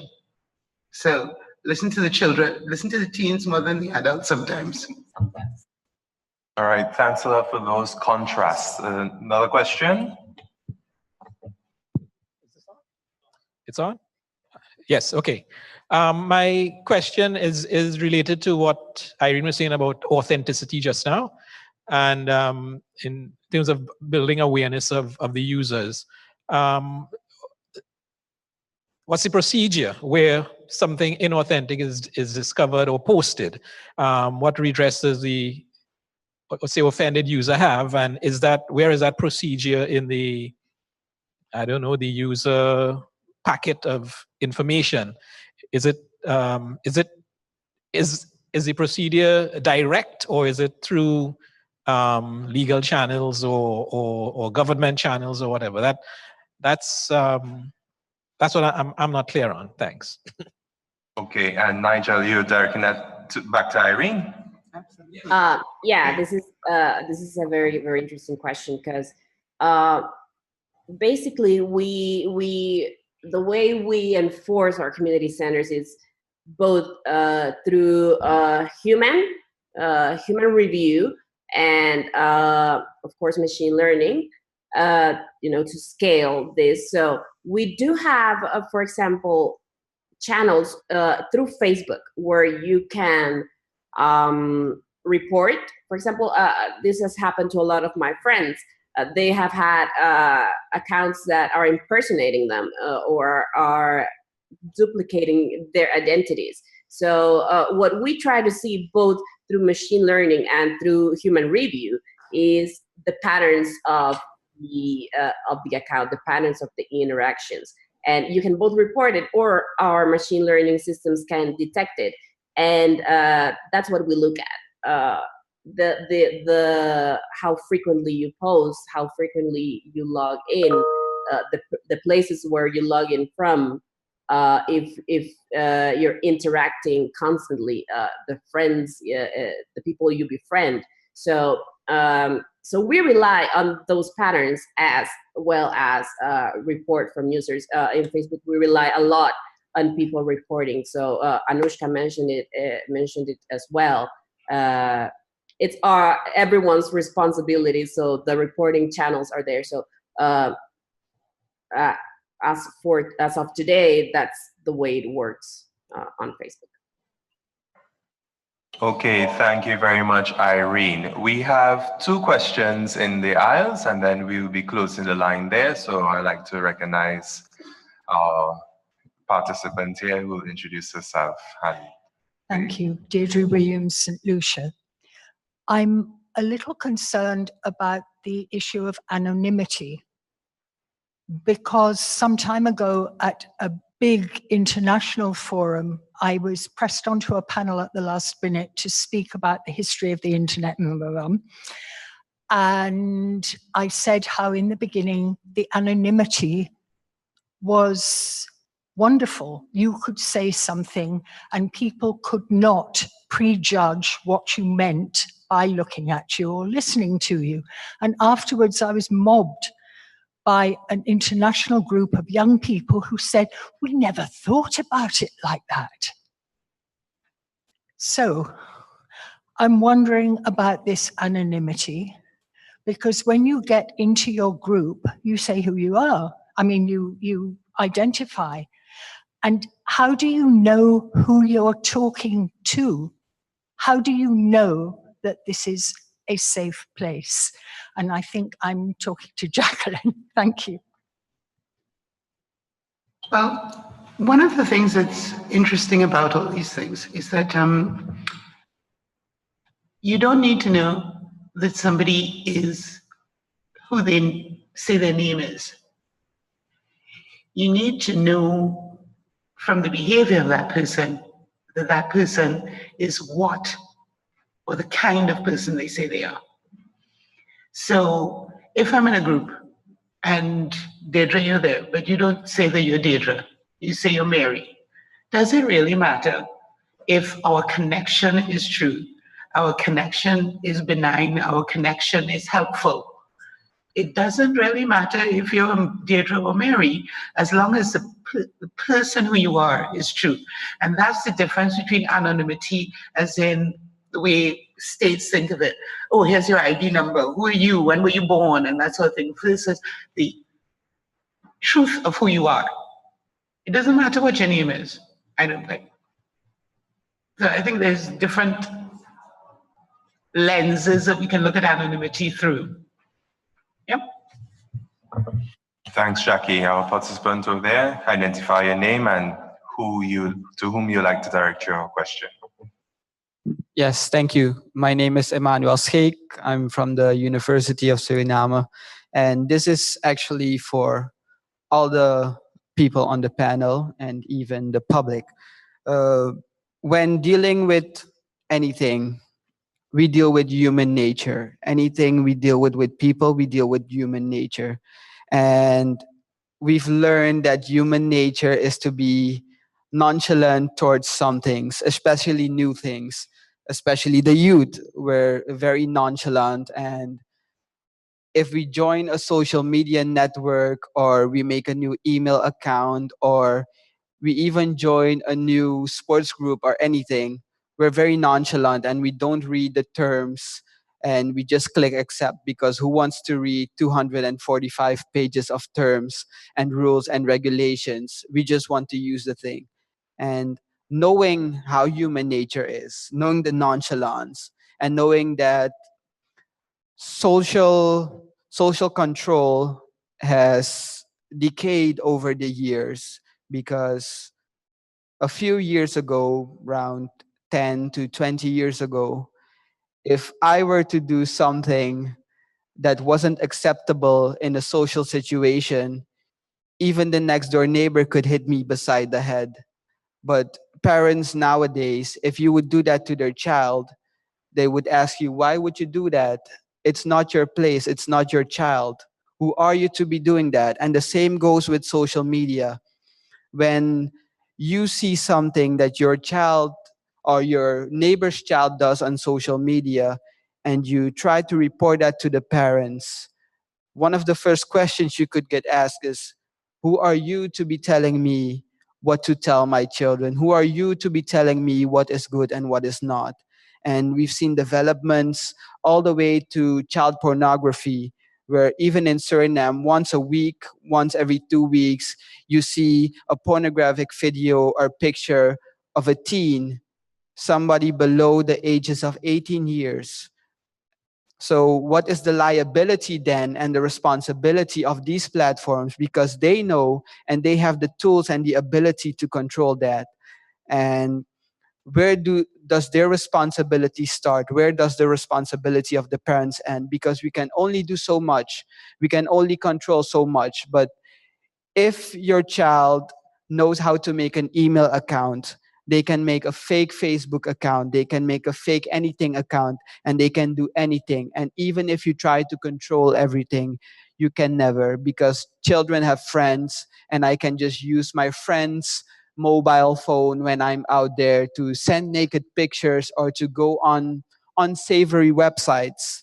So why don't we put the responsibility where it is, and it's with the companies that have all these followers, that have all these users, and that have the capabilities to control that, and not allow them to keep pushing the liability away. Because even with Facebook, before now all the new privacy options in Facebook, what Facebook did is remove all the privacy options that they had. And I know, because that's why I stopped using Facebook, because my control over my privacy, my control over my data was lost. And that happened a few years ago. So I stopped using Facebook. And now I watch the TV and there are all these ads about how we're going back to what it was, to your privacy, to you sharing with friends. So why do we allow platforms to push away the liability and say, yes, but it's your responsibility because you're the user, when you're helping and enabling me not to have the control, when you're helping and enabling children of 12 and 14 years to post these videos on the internet. And it takes more than one person to report something before it gets removed. What if I'm the only person that thinks, hey, this is bad, this is a minor, this is pornographic, this should be removed? Why not, when I report that, Facebook just blocks that content for a few hours or until they have the time to review it, and then decide if they will allow it or not. And the same goes with Google. The same goes with any platform. So I want to know your views on that. Thanks, Emmanuel. If I may reframe your question, you're referring specifically to the scope of liability for the platforms, right? Okay. Any, Anushka? Okay. It's a very valid point what you're making. And yes, where is it that the liabilities of the platforms are concerned and where not? It's like the road, which is in front here. It's made by the government. They put up an infrastructure for us to get from one place to another place, right? We have the responsibility to drive carefully, drive on the left side and not on the right side of the road, unless you have other plans. But we also have the responsibility to keep within speed limits. And we also have the responsibility to have a car that is totally checked, balanced wheels and all that. It's our responsibility.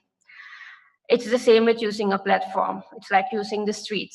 You have your car, you have your route, the place you're going to, with whom you're going to, everything. The people in your car are your friends online. And your journey, you decide who you share your journey with. So yes, a certain part of that liability lies within us. We have to take responsibility for that. Now, when I'm on the road and I'm doing all these crazy things, you call the police and say, car number, you give my license plate number, and you say, hey, this person is not behaving according to the rules. She's driving on the right side of the road. I think she's suicidal or anything. And that's when the police will come. And yes, it's not what we wish, but it takes a very long time. It takes some time before the police can be there. Yes, the platform has a liability, and that's why they have certain specific departments who are responsible for reviewing reported content, and it takes time before it is reviewed. But it is also true that if there is a post online, whether it's on Twitter or on Snapchat or Facebook or whatever, if somebody reports it or if people start hiding that content, the chances of it to stop going viral, it increases. So yes, it will diminish. If all of us start reporting it, not just one person, and we all start to hide it, it will not grow as viral as if we are sharing it. So that is where our responsibility starts, because not because I'm driving on the right side and Emmanuel, you're driving behind me, say, oh, she's doing something fun, let's do it also. And you also drive on the right side of the road. That's like sharing my post. You're contributing towards the post going viral. So that is also something. And yes, the platforms, all of them have a liability, but they can only react or act on it when it is a reaction, when it's already out there. They cannot do anything regarding content which is not on their platform yet. So maybe, yes, we can look into how the Facebooks and the Instagrams and everyone can speed up the process of taking off reported content and taking off blocking accounts and all that. But it really starts with our own responsibility. And it is like, it's not fair. We're using something, but like you yourself said, it starts with when you click I agree. Every new app you download, if you don't click on the I agree, if you click on the I agree without reading, because you're nonchalant, that is how you mentioned it, to use your own words. If we all, like lots of people do that, they don't read it, then you're opening up yourself to certain things which you're not aware of. And it is the same thing that Falini asked, like, where does awareness start? With reading the terms of use, read it. Read when you click I agree. You will know lots of things about it. That's my take on it. Thank you. Thank you very much, Anushka. I think we have a lot of food for thought, and there'll be ample time in the workshop to continue these conversations. But as moderator, I'd like to use my privilege just to ask a final question to all the participants, and also ask that they include their closing statements. I'm hoping you can limit your response to about, let's say, 2 minutes max.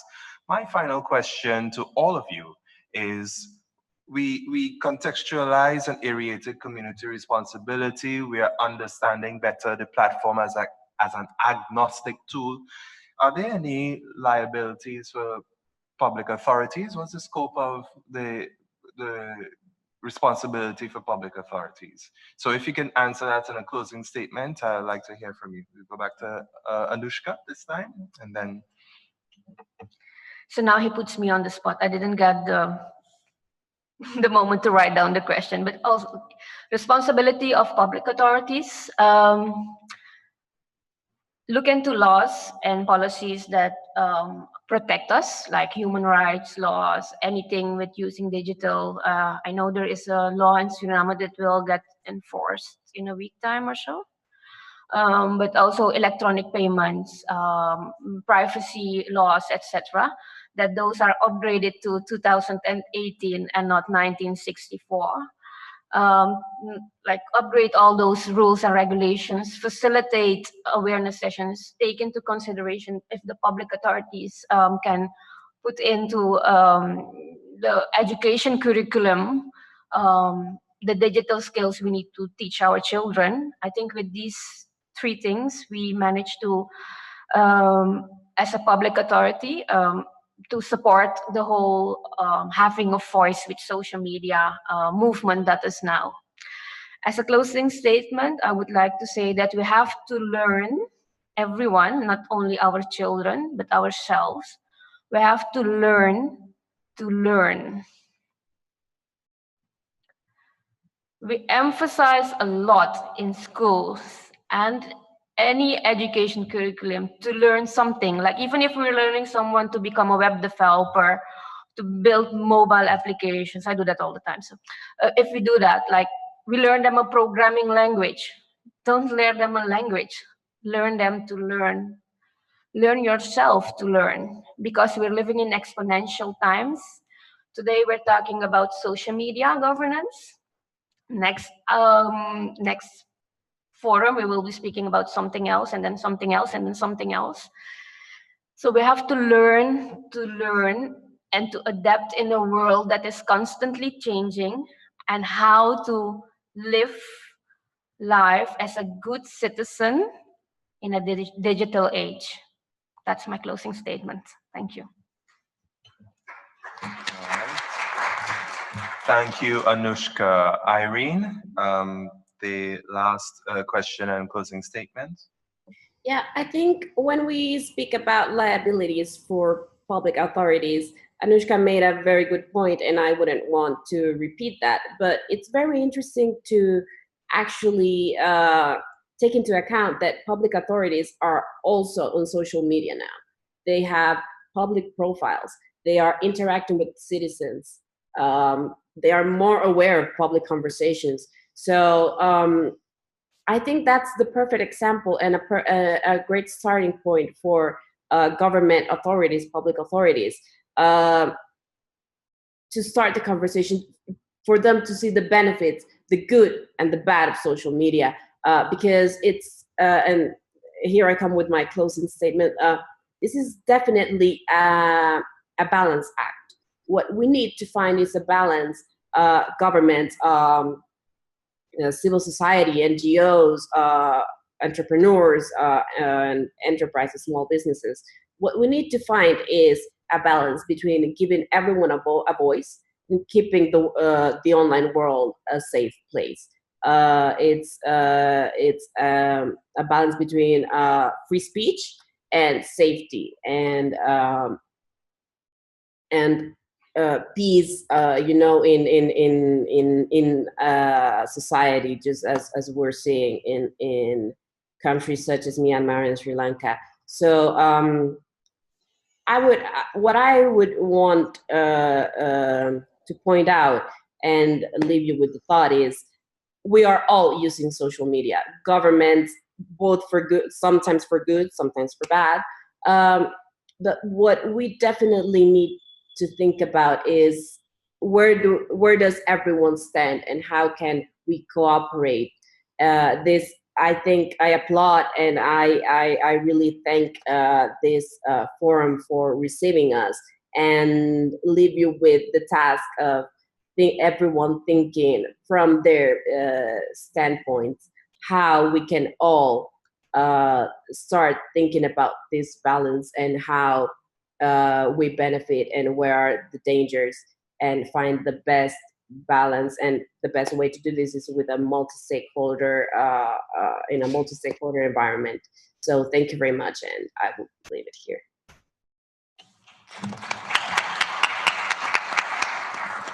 Thank you, Irene. Anushka, learning to learn, adaptability to the new world. Irene, understanding the balancing act through the multi-stakeholder model. Jackie, final response and closing statement. Okay, with regard to public authorities, I would like them to focus on the principles behind what they want to do and not just the specific technologies, because those are the things that become obsolete and then you're behind the times. If you focus on what you want to do, what kind of world you want it to be, what you want people to be able to do, then it's much more likely that your rules and regulations and policies and so forth will survive longer than 18 months. What I think that the role of a public authority and what they need to do is create an enabling environment for us to function.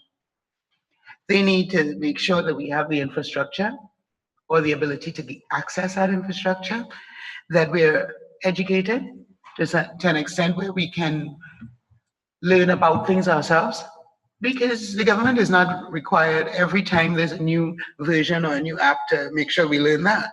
But they need to they need to put enough education available for us that when we finish with primary school or secondary school or whatever, we are lifelong learners. We are able to learn new things, because these things are going to be happening quickly, and we can't just expect to go back to school every time something new comes up. I think the government is also, this is an important part for me, the support for minorities and human rights. There has never been a majority that has voted for rights for the minority. That can't happen. That is a role of the government to make sure that every member of the society has a voice and has its rights. And when social media gives us platforms for that, I think public authorities have the rule to have a requirement to allow people uninhibited space. So sometimes in the name of free speech, they allow hate speech. We have seen that especially in the LGBTQI space, we have seen that happening where in the thing of free speech, people are walking around saying, these people should be killed and these people, that's not what we should be having, not offline and not online. So yeah, I think that we just need to know that there are bad actors there and balance, as Irene says, we need to make sure and balance these things and make sure that people have a space that's safe to function. That's it.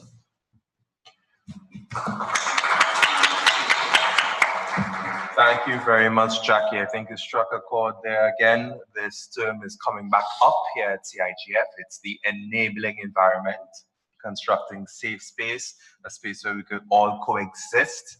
And I often say, this is my personal view, when dealing with public authorities, it's no longer a question of control, but rather coordination, which could be best be done through the multi-stakeholder space. I'd like to thank all of our panelists for these wonderful viewpoints. I'd like to thank the audience. I think that this was a very informative session. We have gone well over time. So I'll hand back control to Nigel, who will explain a bit how we proceed from now. And just one last round of applause for the panelists.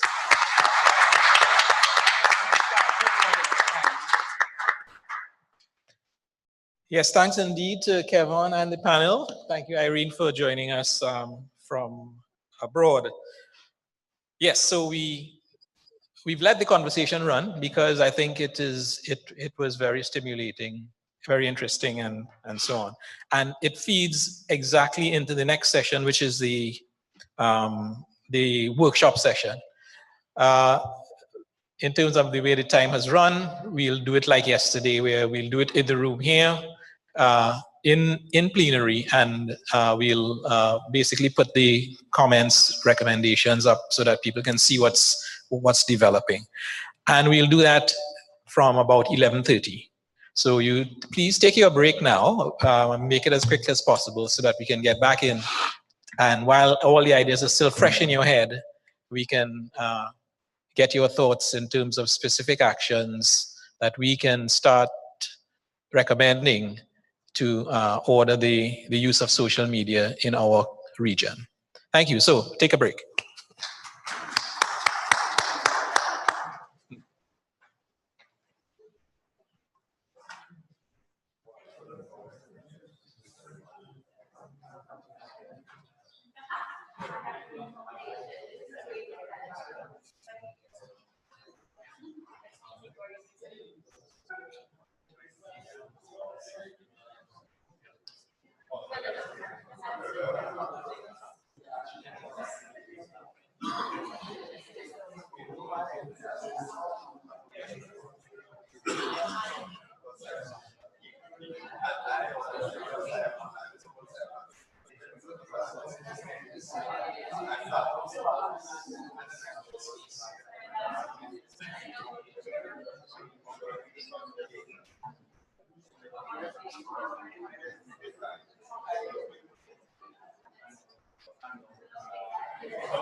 That's exactly what I want. Yes, I gave away the one I had to somebody.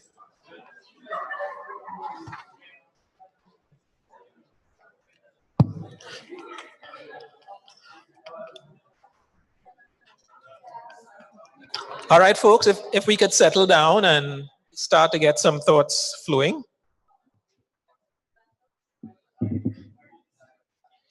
I lapsed.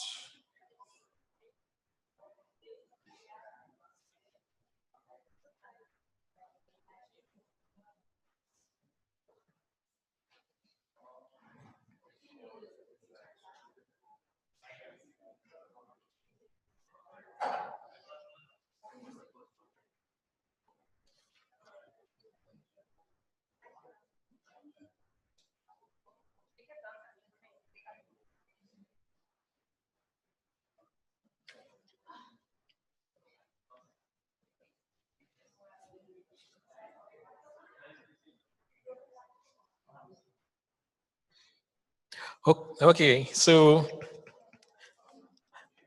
I think we've had a great introduction this morning on the topic of social media and use of the internet generally.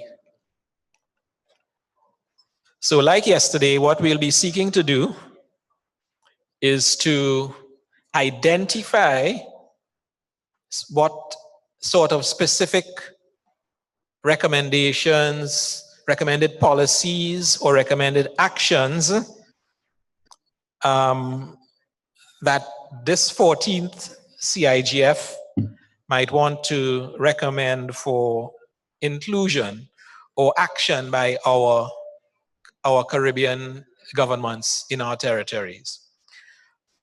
To assist you in thinking, we've distributed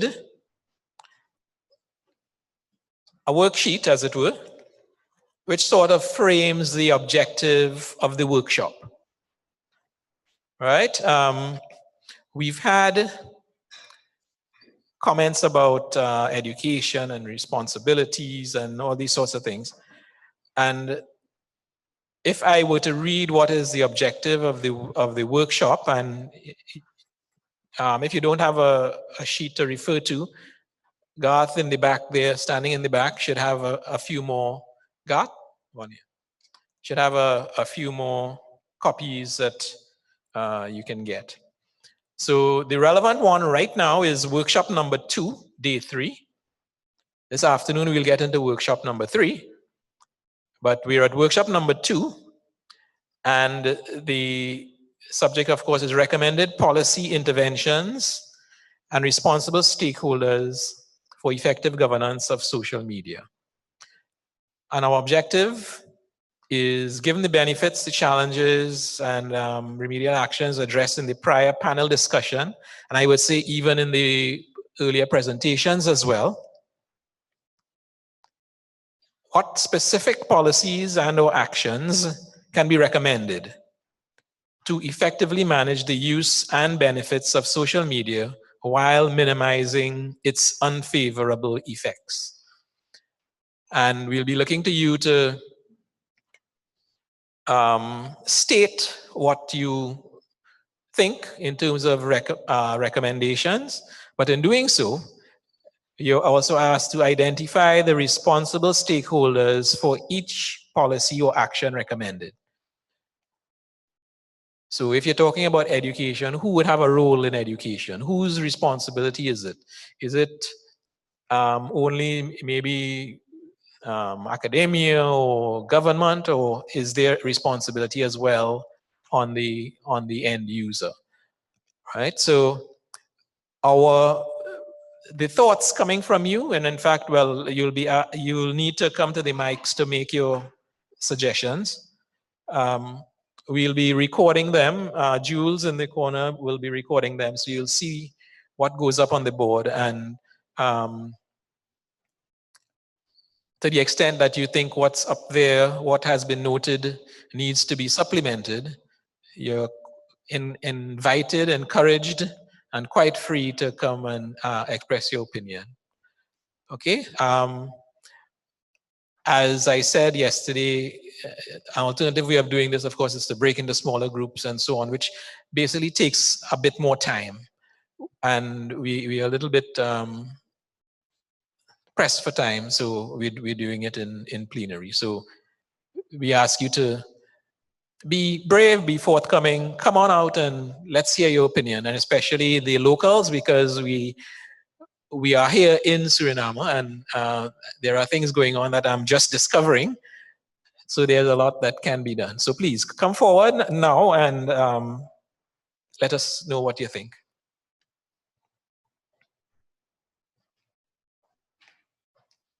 And don't all rush at the same time. Yes, thank you. I think everybody already knows who I am. I think the first thing we need to start to do is indeed education, but we need to specify the education to certain points, because we all know what responsible use of social media is, because we know what responsible use of any media is. Never put anything out there that you wouldn't want to know about somebody else. Never put anything out there that you know could hurt yourself. And we need to start with children at a very young age, but work all the way up and keep educating people as they go along. Because even at the moment, people of 25 and 30 years old post certain things on social media that could affect their work life. So even those people need to be educated. I think the second thing that we could do alongside the education is make standards, make rules, make regulations. What are the standards that we as a country or as a regional community want for social media platforms? What are the things that need to be in place for these platforms to be allowed to be rolled out in our countries or in our regions? We see the way China has handled it. That was very strict. We stop everything because you cannot guarantee this. But regulations, rules, standards, they need to be flexible. But without these standards, I don't think we can apply responsible use of any social media or other internet platform. So yes, education, but alongside the education, the standards, so everybody knows what we're talking about and everybody knows the goal we're working towards. Thank Okay, you. don't go yet. One of the, let me address both points. One of the things you mentioned is education, but remember in this thing as well, we want to also identify who might be the responsible parties, right? So we say education, but who needs to do what specifically? Yes. The two main parties that come in education are first the family, the immediate, and then the secondary family. So I mean, your parents, your brothers, your sisters, uncles, aunts, and then for me, the secondary family are your neighbors, your family's friends, colleagues, and then the second actor within education is the school system, because we may not know it, but people or children, students spend a very great amount of time a day within the school system. So you need to have the education there as well. And for grown-ups, for people in the workplace, you need to have the education within the workplace. What is and what is not acceptable? What should and what shouldn't you do whilst on internet or using a social media platform? What are the risks associated and how can you protect yourself? And then the last party is, of course, the government, but they need to try to invoke regulations and standards and educations on a higher and much more general level. So in terms of the education, yes, the family, the school system, that's starting young. But maybe we can also encourage initiatives like the Think, Click, Learn, Think, Click, Serve, sorry. Think, Click, Serve, that like we heard this morning, which is aimed at various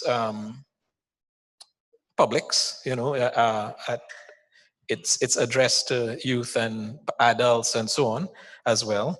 So education, yes. So we have, I guess, identify responsibilities for individual users, families, school system, governments as well, and even say entrepreneurs. Yes. To put some educational material out there. The standards one though. It's easy to say. The question is it practically enforceable in terms of in terms of what? In terms of the standards you're thinking about for social media? To a certain extent, it is. As we're here, we're in the group within the CTU, the Caribbean Telecommunications Union, which means the Caribbean. And if the Caribbean as a whole starts making standards, just like the EU does, then we can invoke certain rules, standards, and regulations within the Caribbean, and Suriname on its own or Trinidad on its own might not have the population and the power to invoke certain standards and rules by itself. But the Caribbean community as a whole, we have that power because we have a certain amount of people within the Caribbean, a certain amount of user base within the Caribbean, and it would be, I don't want to say stupid, but it would be negligent of us not to use that power to truly invoke the standards, because once you have a broad general population that you represent and of which you can say, hey, these rules and regulations and standards are meant to protect these people within our region, our society within the region, just like any other region protects its society, then I think businesses as Facebook or Google or even other websites or applications will try to live up to those standards as much as possible. And do you have any examples of the standards you have in mind? For example, is it related to speech only or what? Or what else one exact standard, we all know the banks. One of the international rules for banks is that anybody that opens a bank account needs to have proof of identity and proof of address. You can invoke a certain standard like that where anybody that tries to open a social media account must really have a proof of identity by which you can control the age groups that are allowed on certain platforms. And then you can also control the content better that these people get to see. Another example is if we as the Caribbean say that for any adult content, we only use one specific top-level domain extension.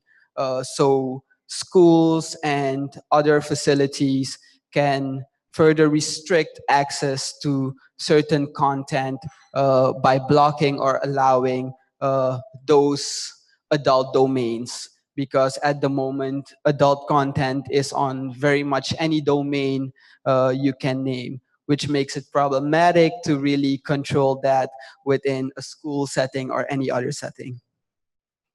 Okay. Thank you. All right, thanks. Any comments to what has been suggested here? Because part of what we want to do is gauge consensus. I'm probably going to be the contrarian in the room. Dissolute behavior exists in the analog world, in the online world. The idea that somehow dissolute behavior becomes the proprietary of the platform is inherently just wrong, in my view. And that is why I have a difficulty when I hear people talking about regulation of the social media. Let me tell you why. In the analog world, if I know you, it is very hard for me to be rude to you or to be just plain obstreperous. The platform provides me with a tool that I can be rude to you without being face to face, and the expectation that there is no consequence to it. Because if you insult me to my face, you might get a stiff one in the teeth. But if you're on Facebook, then you get away with it. Okay, so what do you do? In the analog world, there are laws that obtain to suppress, to restrict dissolute behavior. There are defamation laws. So for example, in the case of Trinidad and Tobago, somebody went on Facebook and defamed someone, and the judge rightly says, well, you've published the defamation. Facebook is an opportunity to publish it, and it is a publication, and you should stand charged with defamation, and you must pay the price of defamation. That's good. That's where it should be. But the idea that you are expecting the government to block you from being from exhibiting dissolute behavior, I have a problem with that.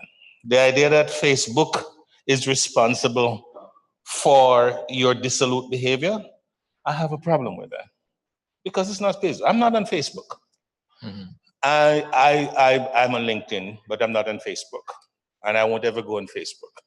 I don't understand why people don't understand that if you tell me everything about your day, including what you had for dinner or your bowel movement, that's TMI. That's too much information. And I can understand that if you keep on telling me these things, I am going to make a determination of the kind of person that you are, because it's in my own interest to do that. So here's my principle. I am the only one who's qualified to determine what I see, what I read, or what I think. There is no government, there's no Facebook, nameless Facebook employee sitting in a windowless room in London or in Seattle who should be deciding for me what content is bad for me, what content might not be viewed by me, etc. I have a difficulty. You have devolved your responsibility to that one person. One faceless, low-level, hourly paid Facebook person. Think about it. And you take no responsibility for it. If you have children going online, it is a parental role to stop them from doing what they're not supposed to do. Train up a child. The Bible says it. You're all good Christians. I'm not. Train up a child in the way he should go so that when he's old, they will not depart from it. I think that's written somewhere, and you all believe. That still obtains today. You can't see that to Facebook. And I don't believe that you should ask the government to determine for you what that is. Because at some point, the needle is going to move in the wrong direction. And instead of ceding your responsibility to the government or to Facebook or everybody else, I say it's your responsibility to do that. I'm going to finish with one little story.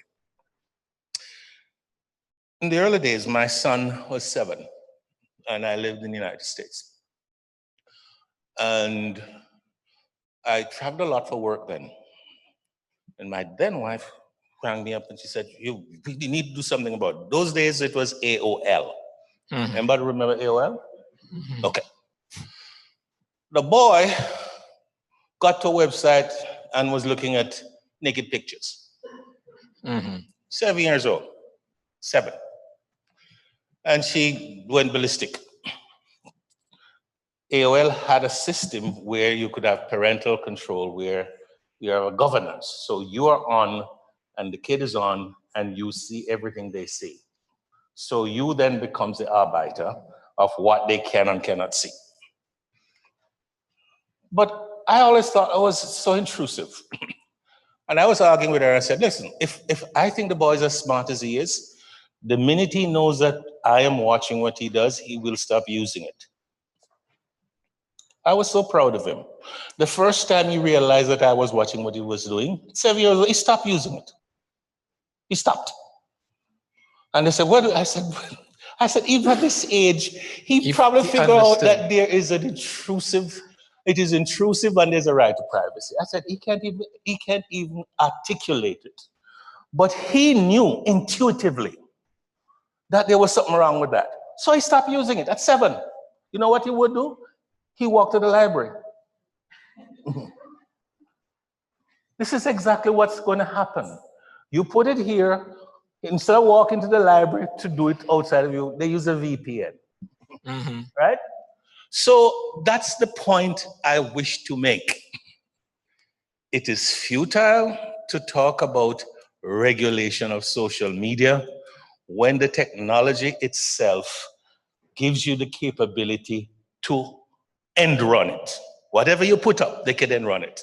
Even the Chinese are finding out that you can block VPN agents from being on Apple platforms, but you still can't stop Chinese from getting out of China to the rest of the world. Right. Thank you very much.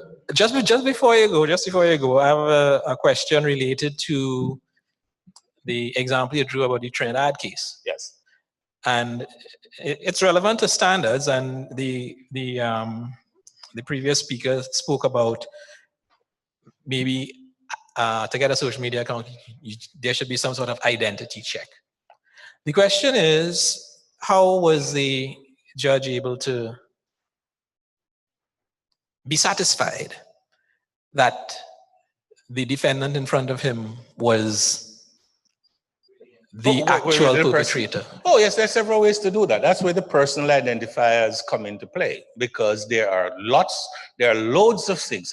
This is why and this is where the platform helps, because the platform collects a lot of data about you once you get on and anywhere, that you can narrow down to the person and almost say without a doubt it's the same person. Because the number of personal identifiers that you leave online when you get online, when you look at them and you measure them, and you have to have some technical skills to do that, you can narrow down to that person almost within a small percentage of error. You can. There are enough. I am not ever worried about that, because there are enough personal identifiers that allow you to do that. It won't take one posting, you know. It's the hundreds of thousands of postings or the tens of postings from wherever you do, the style, all of these things.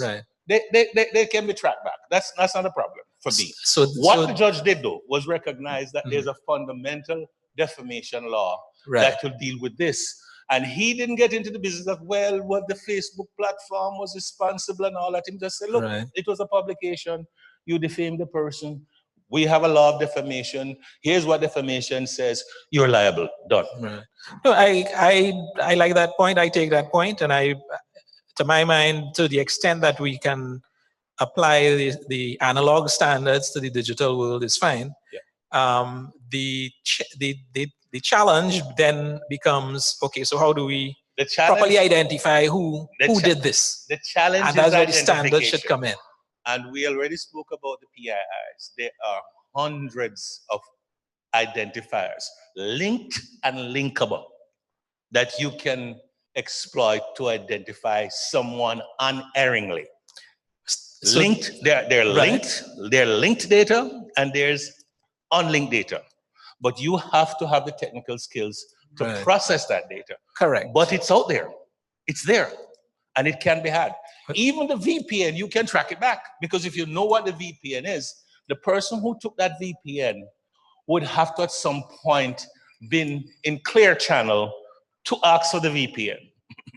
And over a period of time, if you have the time and you have the technical competence, you can breadcrumb it back to that person. You can. It's not a difficulty. It's not as difficult as people think. As a matter of fact, there are more PIIs available for processing than in the analog world. Because if I don't see you, if I don't have an address, if I don't know that you typed that, I probably can't say it's you. But when you're online, you leave so many breadcrumbs that with enough technical skills, you can find out who it is. So there should be some standard. Well, I'm saying the platform has to be involved in that sort of search and yes, identify. The platform has evolved, and the platform is capable of keeping. By the way, what I'm talking about is the prevailing business model for online is that they can take personal identifiers and they can use it as processes as information using very smart algorithms, so that they can direct messages at you, messages at you, right? I call them messages at you because they're messages. Messages, right? They direct messages at you, and that's the price you pay for using the platform. Because you would have, over time, you would have left so many PIIs that somebody with a slick algorithm can measure you down to the toenail. Your likes, dislikes, what you do. And everybody can think about it. There are some things, we call them habits. We call them habits in analog life. You know my habit. And you can tell, let me give you an example of a habit. When I'm in Kingston, I go up in the morning, early in the morning at 2:30, and I go up the hill, walk up the hill. And there are groups of us that goes up. It's the dark. But one of the things that I always tell people, I can know almost within the 99 percentile who is coming up by virtue of where I pass them on the trail. And the silhouette that I see coming towards me. You know why that is? Because habitually over the years, that person comes at the same time and I see the silhouette. You can even use the smell, seriously, to tell who is coming. That's about habit. We have habits online just as we have habits in the analog world. The good thing about the online world is that those habits devolve to PIIs. Yeah. And what linked or unlinked. And once I have access to those PIIs, I can process them and tell who you are every time. So the standard should be that in the legal infrastructure, there must be the procedure, the capability, basically, to access those data and PII and so on. So we'll take any adverse comment about the education side of things, though? Right. Well, anybody else is what I was thinking to. You on education or? All right, right, okay. And all right, so we certainly have the education side of things. The standards, we are still defining what sort of standards we need. And Theo, you could go ahead. Okay, I want to make more technological remark.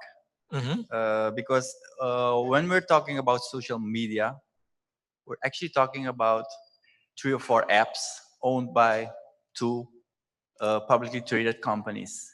It's not media, it's an app. What they're catering for is our urge to blog what we do. Before, in the past, we did it through WordPress and that kind of stuff. So, but then nobody reads it, you know, only your auntie or your grandma. So this platform literally caters for that. I think the CTU, ITU has the responsibility, if you call this thing social media, give it its own standards, open up the standards. Let the people own their own feeds. And if it's used for advertising, you either get paid or compensated for it or whatever. And you're not locked in by a single platform. That's one. It's easy to do technologically. The second thing is who. The banks already do it. Like, yeah, there's enough IP addresses these days to have an IP address for your shoes, for your shirt, for everything you have on. So why not give everybody his own IP address and his own digital certificate? Like you have your passport, you have a digital certificate, so you know who's who. That's the technology part of that issue. And the most important thing is, if you call it a media, I think it's the responsibility of ITU to take charge. Define it as such, make sure it's encapsulated like that, and make it like open for everybody and controllable by the people that give out their information. That is the point I'm trying to make. I wanna draw an analogy. Remember when the internet started? It was actually DARPA owning that protocol, and then we converted it into TCP/IP. IBM was involved, I think. Imagine that Cisco today owned all the IPs, all the intellectual properties on data packets that go through the internet, which is exactly what we're doing with social media. Every packet sent to the internet is owned by Cisco. And then you have to go and control Cisco in doing the right thing with your packets. That's what we're literally doing today. And I think it should be the other way around. That's my point. So do we have whose action? Who's to take action on some of the specific points you've raised there? I think the ITU should be at the forefront of this. You think it should? Yeah. ITU. Oh, ITU, Because, CTU. You did say ITU, CTU in terms of yeah, ITU, CTU, the telecommunication unions, because this controls communication between people. But now it's at a higher level. Before we talked about packets, data packets, making sure they get routed, making sure there's net neutrality, blah, blah, blah. But now we're talking about my feed is a nucleus of data. It's my blog for what I ate this morning. And if I want to share it with my friends here, it's okay. But if somebody wants to take my blog and share it with a restaurant in the street, somebody's making money. Let me make a percentage of it or whatever. Give me the vehicle to make it platform independent, because you can't control Facebook's backyard. Yeah, the EU kind of dropped the bomb on them, but you don't want to do that. The thing is, I'm hearing a lot of things in the comment. One relates to possible action by people like ITU and so on. That is in establishing, in terms of standards and control for the social media communications. It is a different level. It is. I see Kevin join the line, so he's probably, he's from the internet technical community, and there are challenges associated with defining the roles for ITU, and because it's content we're talking about rather than transport. I don't think so. So if you're talking about ownership, you're defining something, some medium. So what is the unit of the medium? It's social media content. So it's created by me. It's owned by me. Anything. Carriage and content, I suppose it is. When you type this stuff, take the same thing and put it in a letter, and go to the post office and make 1,000 copies of that letter. Put 1,000 envelopes and send it to 1,000 people. That content is yours. Yeah. But when you go into the post office, the person who's carrying it is the postman. Okay. That postman don't own it. You deliver it to that location if you want. Precisely. You're using the platform on a condition. Right? The condition is that I have access. Go read the requirements of Facebook and all the social platforms. There are conditionalities attached to your use of their technology.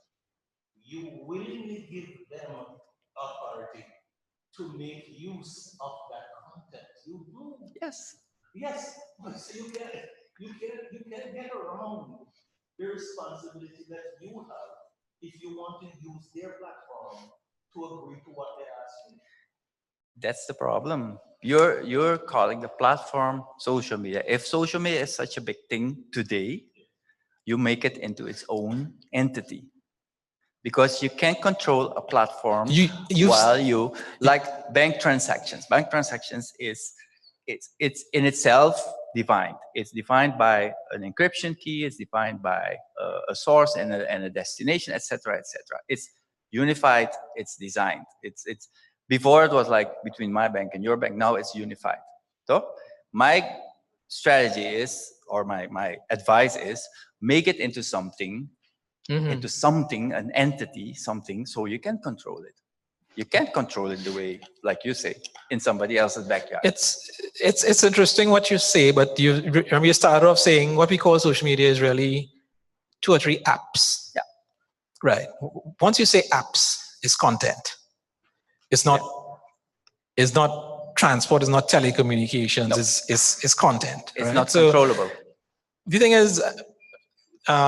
Maybe I should hear what Kevin has to say. Kevin, what you have to say relates to this? Yes. No, it's if you think. Let's hear what Kevin. Okay, let's hear what Kevin has to say. If he brings in any other elements, yes. All right. Hi. I just said a bad word and it triggered me, and I jumped up here. ITU. I heard ITU. I heard the term control. That's another bad word, a really bad word. Yes.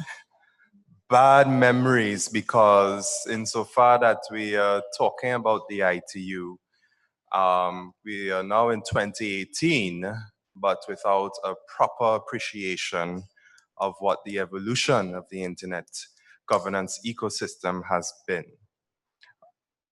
There's so much to be said about this. The internet is not plain old telephone service. The internet has been and will continue to be the coordination of multiple groups, multiple nuts and bolts in all different spheres of the world, working together to provide a medium that is secure, reliable, and safe for everyone to enjoy. The control word cannot work for the internet, because from the minute you introduce that word, you introduce parameters that says that a central authority is empowered to make decisions on what should and should not be there. And we are meshing together the technological platform, the pipes. We are meshing together the work of engineers coming up with the protocols. We are meshing together the creatives, the people who innovate, and saying that perhaps it could come under an entity for control. That cannot work. Yeah, it cannot work, because whose control is it anyway? It's almost as asking for world government. Under whose ideas, whose laws? When Irene made the comment about nudity across different jurisdictions, I wanted to add that, for instance, all of Shakira's albums go through a heavy censorship process before they are available in the Middle Eastern markets. They do Photoshop of everything, because they are concerned with women showing shoulders. So a lot of the women in this room would be persecuted under those ideas. So it's to be very wary about what we are stating here. I think we need to go back into the idea that there are disparate pieces of the internet, and to say that we are charging ownership of one person's work because they're using the internet, it cannot work like that. I think the aim right now is to understand those disparate pieces and probably clarify what those disparate pieces could be responsible for when we're talking about effective social media governance. And social media governance is not control, it's not regulation. People tend to think that governance means regulation. It doesn't. Regulation is a governance tool, but it is one of many governance tools, which include, as we had mentioned earlier on, community work. We mentioned private ordering, and private ordering, I think Irene again, she spoke specifically as to what Facebook does as a company out of legal prudence to ensure that they're doing the best for their users and that they provide their users with this agnostic tool for them to be able to go on and do what they need to do. So there's so much more that could be said, but the triggers got me. Right. And I needed to make that statement. Right. I must clarify, control is not central control. I mean, control is ownership control. I post something, I control it. I can withdraw it, I can certify it's mine. It's not a central control scenario. But now you have a no control scenario. Whoever wants to control, you have a no control scenario because you signed the waiver, like you said. No. You can. If you look at, and that's where the education thing comes in and it's so important. When you sign up for any of these platforms, there is a whole series of things that you're asked to commit to, and most of us just click through it and say, I accept. Right? You should go and look at the details, because the details, and these days, they are so granular that you can go and say, no, I want this one. Yes, I want this one. No, I want this one. And you can type it to what you want. But the control of the content is entirely yours. What you've asked them to do is to accept that for use of the facilities that you have. It's like a pay toilet. Everybody ever go to one of those pay toilets, you have to put a coin in to get to use the stall? Yeah, you want to go and you get to a pay toilet, you have the right to say, well, I'm not paying that shilling to get into that pay toilet. I'm going to go home and walk like that until you reach home. You can do that because that's your choice. But I want to get back to there is a fundamental sense that you must understand that the communications model is important to this. And there are layers to the community. I come from telecoms. I'm a telecoms engineer. I'm a whole telecoms person. And so I have, at the baseline level, I have some physical connection that I have to make. And these days we make it not with copper wires, but we make it with fiber optic cables. Right. And there is a set of rules that you apply to make those things work together. We call those protocols. That's the physical layer. And then we have the middle layer where we are talking about transport. How do I move from here to Nigel and ensure that the message that I'm sending gets to Nigel? In the old days, we used semaphores, right? One guy at the top of a hill, the other guy at the top of a hill, and I use flags. And the red one means this, and 3 red ones mean something, and 3 white ones mean something. And you didn't have to pay for it because you can see and you can look. In the world we're in today, there's a whole slew of protocols that come together, rules that enable you to send a message from here to there. You can send a clear message in clear form, just the way you send it, written in English, or you can send it mixed up, encrypted in packets. The content that you put at the very top layer, application layer, that content remain yours. And you can delete it from Facebook if you want or not. But here's where the but is. Once you commit it to the online world, there is a copy of that someplace. Because the way the model works is every time you move from one node to the other, the node will take a copy of it. Right. Just in case it's asked, by the way, I didn't get the last message you sent to me. Can you send it again? That's why the node keeps a copy of it. And so anything you put on, somewhere in the world, there is a copy of it at some node. And if you know to harvest it, you can get it. But once it's about you using the tools that are available to you. Once you commit to use it, you commit to sharing it. And that's it. That doesn't change. And that cannot change because the communication model that we have in play, it is the way it is. Let me intervene at this point and say, we'll close the line, number 1. Number 2 is,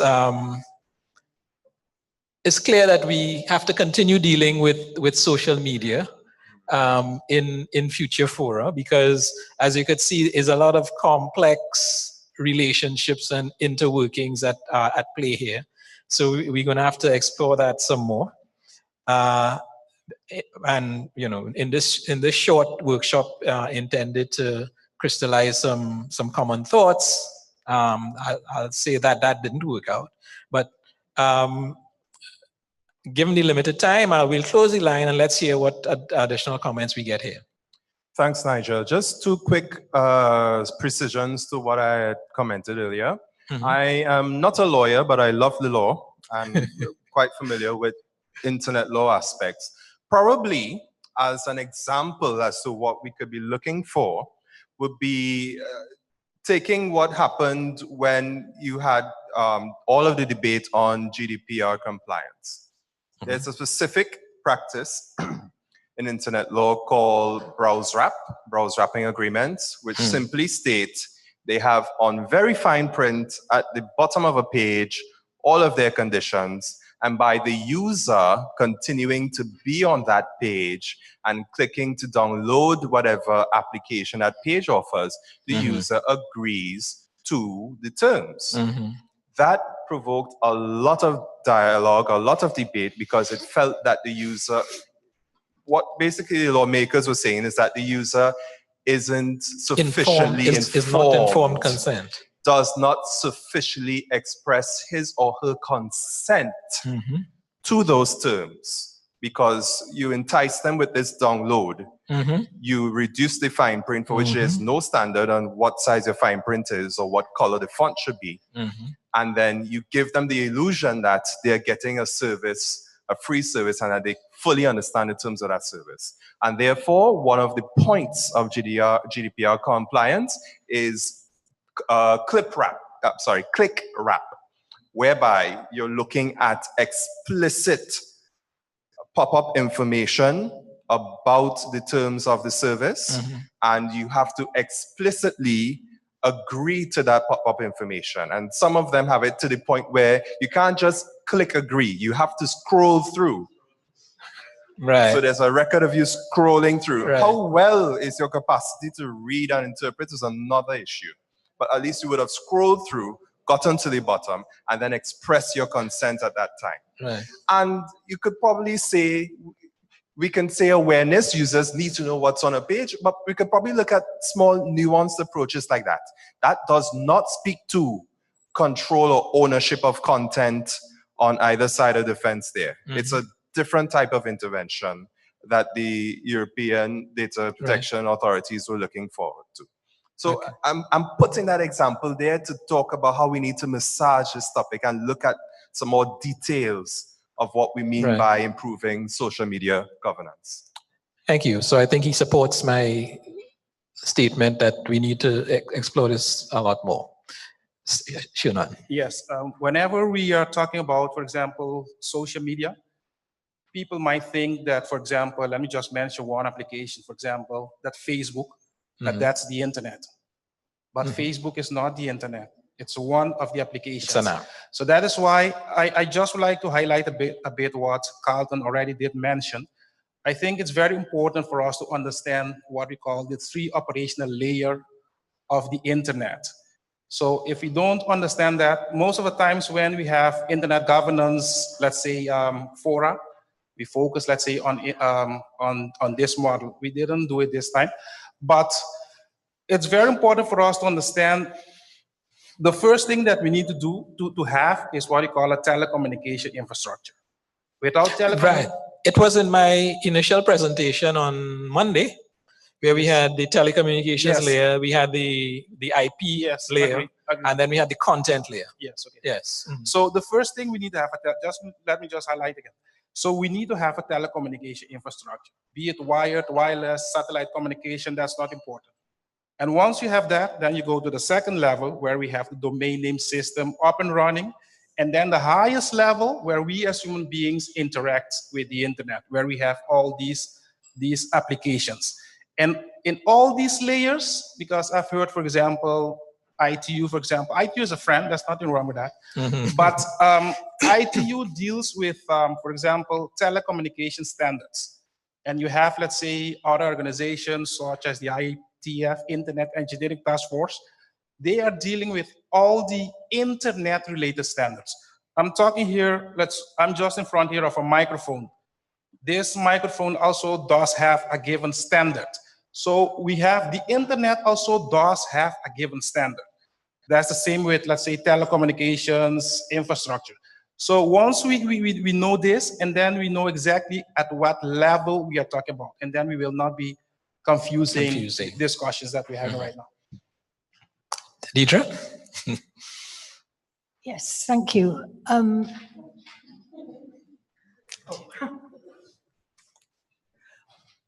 My problem is the issue of human agency. Now, I think a lot of the difficulties we're having now are because when Facebook began, it decided to regulate itself. And the standard that it regulated itself on appeared to me to be, looking from the outside, I also don't have a Facebook account and don't want one. Looking from the outside, it appeared to be the standard of an adolescent American young man. Those aren't my standards. There was a terrific row about a New Yorker cartoon, Adam and Eve under a tree. Eve's breasts are indicated by 2 little full stops. Oh no, we can't have that. It's new. I mean, It was ridiculous. So Facebook started the problem by regulating Facebook to a standard that Facebook decided on. I think we need to remember that these things are tools, that the bells and whistles that come in on top are us and what we do. So if you want agency, I think it has to begin with us and what we do, which I think several other people have said already. I had a difficulty with a lady in India recently who, there was an article about how social media has empowered the Dalits, the untouchables in India. And I wrote back and said, look, social media didn't do anything. The people who used the social media were the people that did something. And I think we forget that. I think we empower social media to dominate us, and we need to stop it. Thank you. That's an interesting perspective, I think, that it's not like the tool taking over, it's that how people use the tool. And maybe that's a principle we could keep in mind when we're thinking of formulating recommendations. There is a lot more to be said. I can say, I think we probably have consensus on the idea of the need for education and the awareness building. And that there are roles for many of our stakeholders in doing that. So I think that's one that we can probably take forward. We still have to let percolate some more, or let simmer some more our concepts with respect to standards for social media. What rules and regulations, if any, might be appropriate. And I think we'll carry that forward. And one of the things that CTU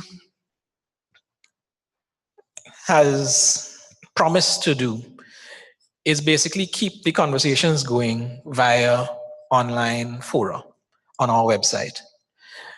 Technologically speaking, we haven't gotten it working yet. I'm gonna give the undertaking again that we'll try to get that going within the next, I don't want to say a specific thing, but within the next month or so, in the next little while anyway, to probably get that platform back going. And you all would have registered for this forum, so you all will join our distribution list for the CIGF. And when it becomes available, we'll give you an email notification that you'll be able to go to the CTU website and maybe see what information we have posted on the website as far as discussion fora are concerned. And you can choose to participate in whichever discussion fora you might be interested in. That's a way that we've seen to keep the work flowing in between meetings. All right, and that's what we'll be trying to do. So I think social media would be probably a good area for us to get one of these forums going, and basically get the dialogue continuing, and maybe get the thoughts distilled out. On such a forum as well, we could post reference material, which would help people, again, the education plank, and that would help people to get a greater grasp of the issues and tend to have us move towards a more successful outcome.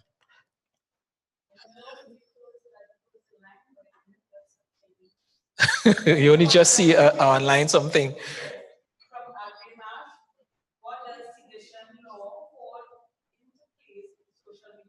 Sedition law, yes?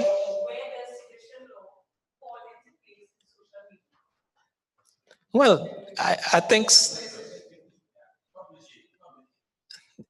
sedition would be similar to the example Carlton drew with slander. You know, whether it's publishing speech to incite, as opposed to, you know. So I think the analog laws, as we say, would also apply there. The means you've used is different. So to my mind, we can use social media for seditious purposes. You know, you could use it for whatever kind of purposes, actually. All right, so we'll take a break now for lunch. I made that comment about the online platform. This afternoon, we'll have another workshop where we'll be talking about how maybe to make our CIGF processes more efficient. And online might be one option, but we'll be hearing, in that, what do you call it, workshop, which will be led by Carlton Samuels and Jacqueline Morris. They will also be looking at how we can increase participation from the Caribbean in the internet governance space, as well as we'll be looking at making the CIGF procedures a bit more efficient. So I'll say enjoy your lunch. It's 12:30 now. Let's get back for 1:30 and we'll get going. I'll also try to make a space for Shannon to make a short presentation about an online trust alliance initiative of ISOC. All right, so lunch should be served and we'll be back for 1:30. Thank you. Yeah, just walk through the wall as usual.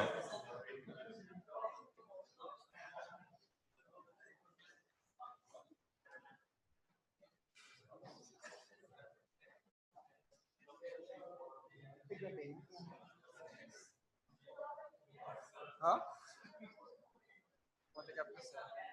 Wat waren het gemist? Probeer weg te gaan. Je moet wat gaan tekenen. Je moet niks tekenen. Heb je gelezen voordat je hebt getekend? Screw.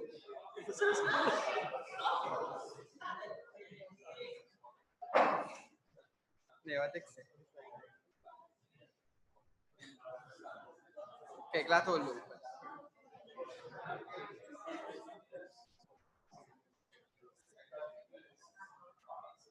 This is where we're going to come in with sustainable volunteerism. The next year will be it. That's what we need to have. Yeah.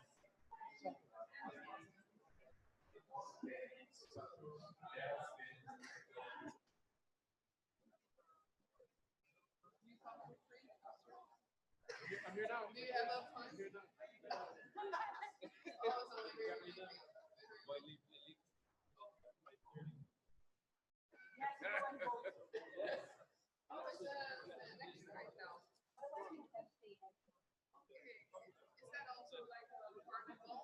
Because here when we have elections, it's like carnival here.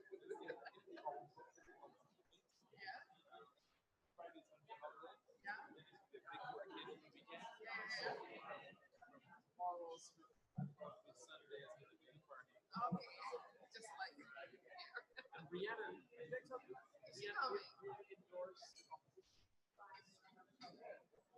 This work yesterday.